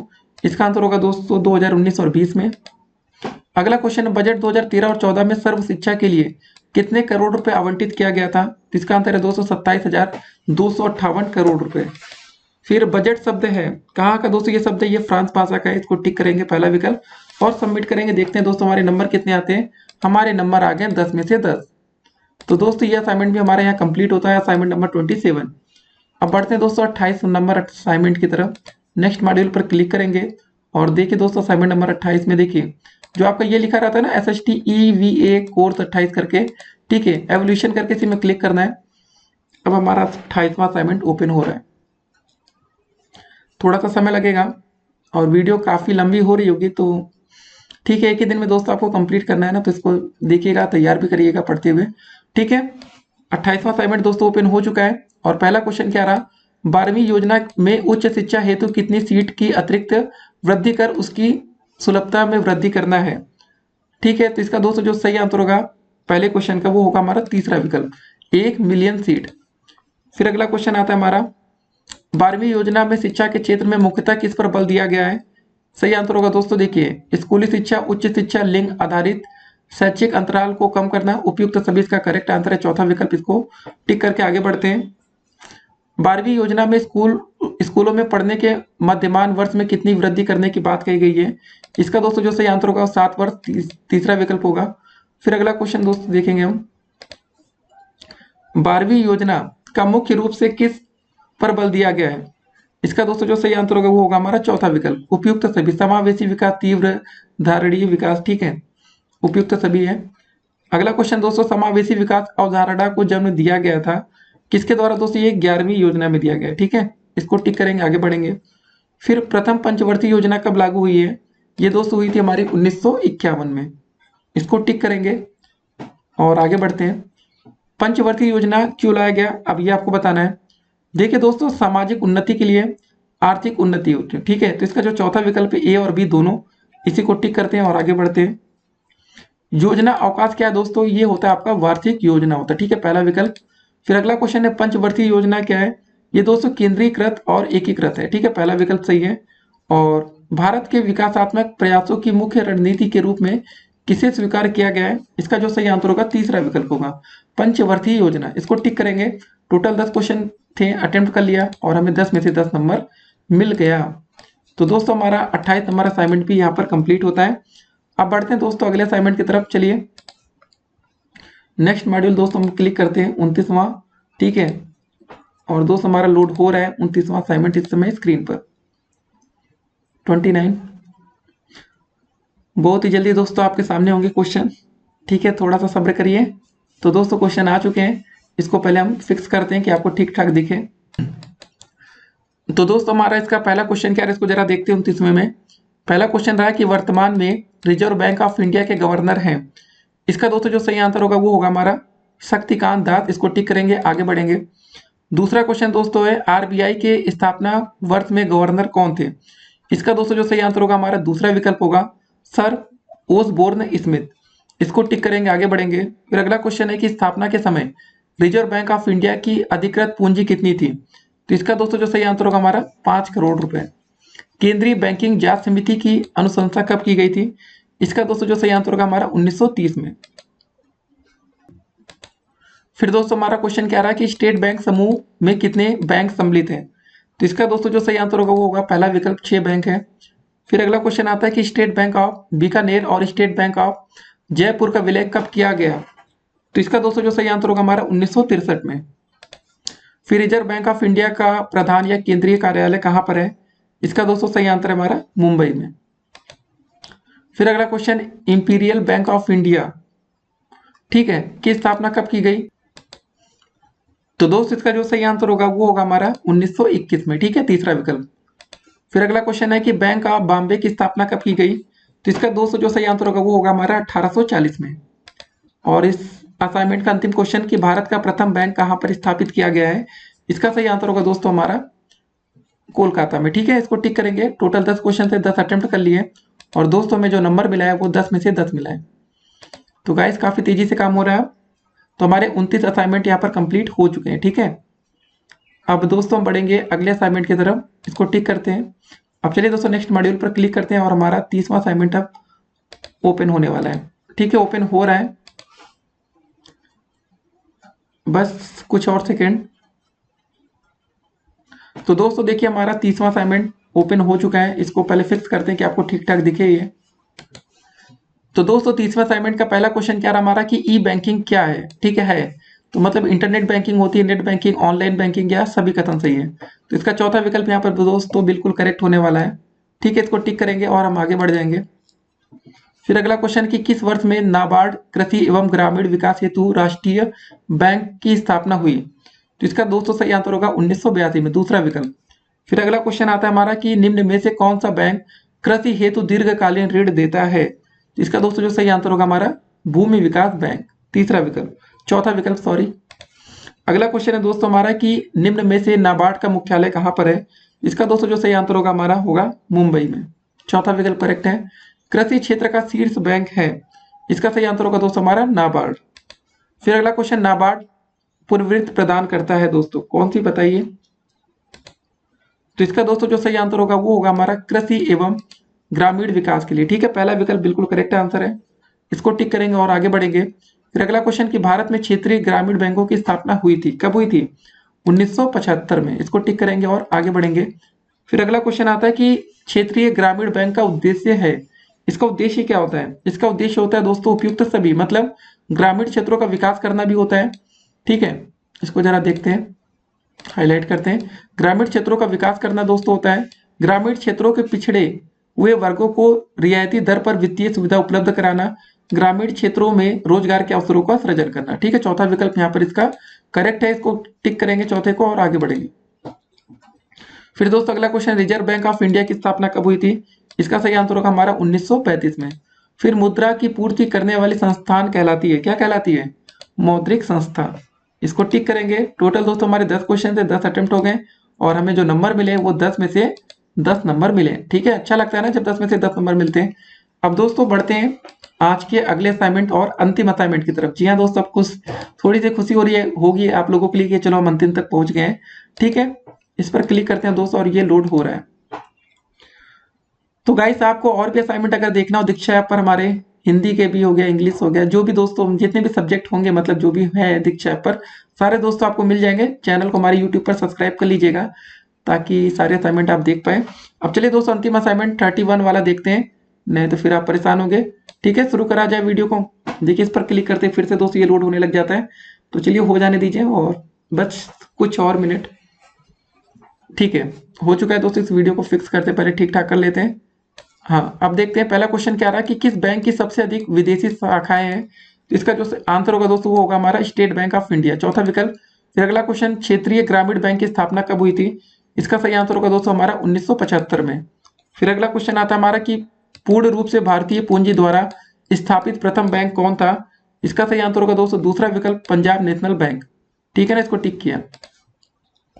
फिर अगला क्वेश्चन है कि भारत का केंद्रीय बैंक कौन सा है।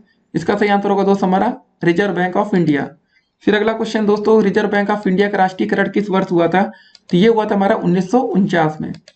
फिर एलडीबी का संबंध है किससे दोस्तों, इसका संबंध भूमि विकास बैंक से है। फिर भारत में मतलब 1969 में कितने बैंकों का राष्ट्रीयकरण हुआ था। तो देखिए दोस्तों इसमें संख्या थी 14 टोटल। तो दोस्तों अगला क्वेश्चन क्या रहा हमारा कि भारत का सबसे बड़ा राष्ट्रीयकृत बैंक कौन सा है।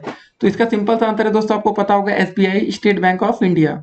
इसको टिक करेंगे और आगे बढ़ेंगे। फिर देखिए अगला क्वेश्चन है कि स्टेट बैंक ऑफ इंडिया की स्थापना कब हुई थी। तो इसका आंसर होगा दोस्तों हमारा 1955 में। ठीक है, इसको टिक करेंगे और आगे बढ़ेंगे हम। फिर अगला क्वेश्चन हमारा, रिजर्व बैंक ऑफ इंडिया की स्थापना कब हुई थी। इसका आंसर होगा दोस्तों हमारा 1935 में। ठीक है, इसको टिक करेंगे और दोस्तों हमारे सारे असाइनमेंट ये पर कंप्लीट होते हैं। इसको सबमिट पर क्लिक करते हैं और हमें 10 में से 10 नंबर यहाँ पर भी मिल गया है। तो गाइस दोस्तों हमने मतलब पहले असाइनमेंट से लेकर 31 असाइनमेंट तक सारे क्वेश्चन में पूरे नंबर पाए, चाहे 10 में से 10 नंबर रहे हो, चाहे 12 में से 12 नंबर रहे हो, चाहे 8 में से 8 नंबर रहे हो, चाहे 9 में से 9 नंबर रहे हो। ठीक है, हर तरह के क्वेश्चन दोस्तों हमने इस वीडियो में देखा है। और फिलहाल देखिए दोस्तों यहाँ पर अब हमें मॉड्यूल को आगे बढ़ाने का नहीं दिखेगा। ठीक है, अब देखिए दोस्तों यहाँ प्रीवियस जा सकते हैं, मतलब आगे नहीं जा सकते, पीछे जाएंगे। तो कुल मिला के दोस्तों हमारे जितने मॉड्यूल थे वो हमारे कंप्लीट हो चुके हैं। तो गाइस मिलेंगे और भी वीडियोस में। देखिए एक बात और है, अगर अभी तक आपने हमारे यूट्यूब चैनल को सब्सक्राइब ना किया हो ना, तो सब्सक्राइब कर लीजिएगा, जिससे आने वाली वीडियो की हर एक नोटिफिकेशन आपको सबसे पहले मिले। जो रेड कलर की सब्सक्राइब की बटन दिख रही है दोस्तों, उस पर से उंगली से टच करके चैनल को सब्सक्राइब करके नोटिफिकेशन बिल को जरूर ऑन करिएगा। वीडियो बड़ी है लेकिन दोस्तों आप एक वीडियो में काफी कुछ सीखे होंगे और पूरे असाइनमेंट आप बिल्कुल ठीक ठाक कर लेंगे। कोई दिक्कत हो तो कमेंट करिएगा। फिर मिलेंगे एक और वीडियो में, तब तक के लिए stay connected. Have a nice day. तो दोस्तों वीडियो के अंत में एक बात और आपसे कहना चाहते हैं कि देखिए काफी बच्चों में एक चीज और दिक्कतें आ सकती हैं। देखिए जो दोस्तों आपका लिखा रहता है ना, send your assignment to this email ID करके, तो देखिए जैसे ही आप इस पर क्लिक करेंगे दोस्तों यहाँ पर भी आपको ग्रीन टिक मिल जाएगा। लेकिन इसके लिए दोस्तों आप दीक्षा ऐप को छोड़कर अपने मोबाइल फोन को छोड़कर, मतलब ठीक है, मोबाइल फोन में या दोस्तों ब्राउजर में आप इसको ओपन करिएगा दीक्षा ऐप को, या लैपटॉप के ब्राउजर में करेंगे तो दोस्तों जैसे आप यहाँ पर क्लिक करेंगे आपको यहाँ पर ग्रीन टिक मिल जाएगा। जैसा कि दोस्तों आप यहाँ हमारे असाइनमेंट में देख रहे होंगे। ठीक है, send your assignment to this email ID, हमने कोई असाइनमेंट को किसी ईमेल आईडी पर भेजा नहीं है, खाली दोस्तों ये ब्राउजर में खोलने पर तुरंत ग्रीन टिक हो जाता है। ठीक है, इसमें भी काफी बच्चों में कंफ्यूजन थी। तो यहाँ पर दोस्तों आप क्लिक करके ग्रीन टिक ले पाएंगे ये वाला, नहीं तो फिर आप पूरा असाइनमेंट कंप्लीट करेंगे तब भी दोस्तों आपका जो कोर्स होगा वो 100% शो नहीं करेगा। इसको ध्यान रखिएगा। ठीक है, मिलते हैं, स्टे कनेक्टेड।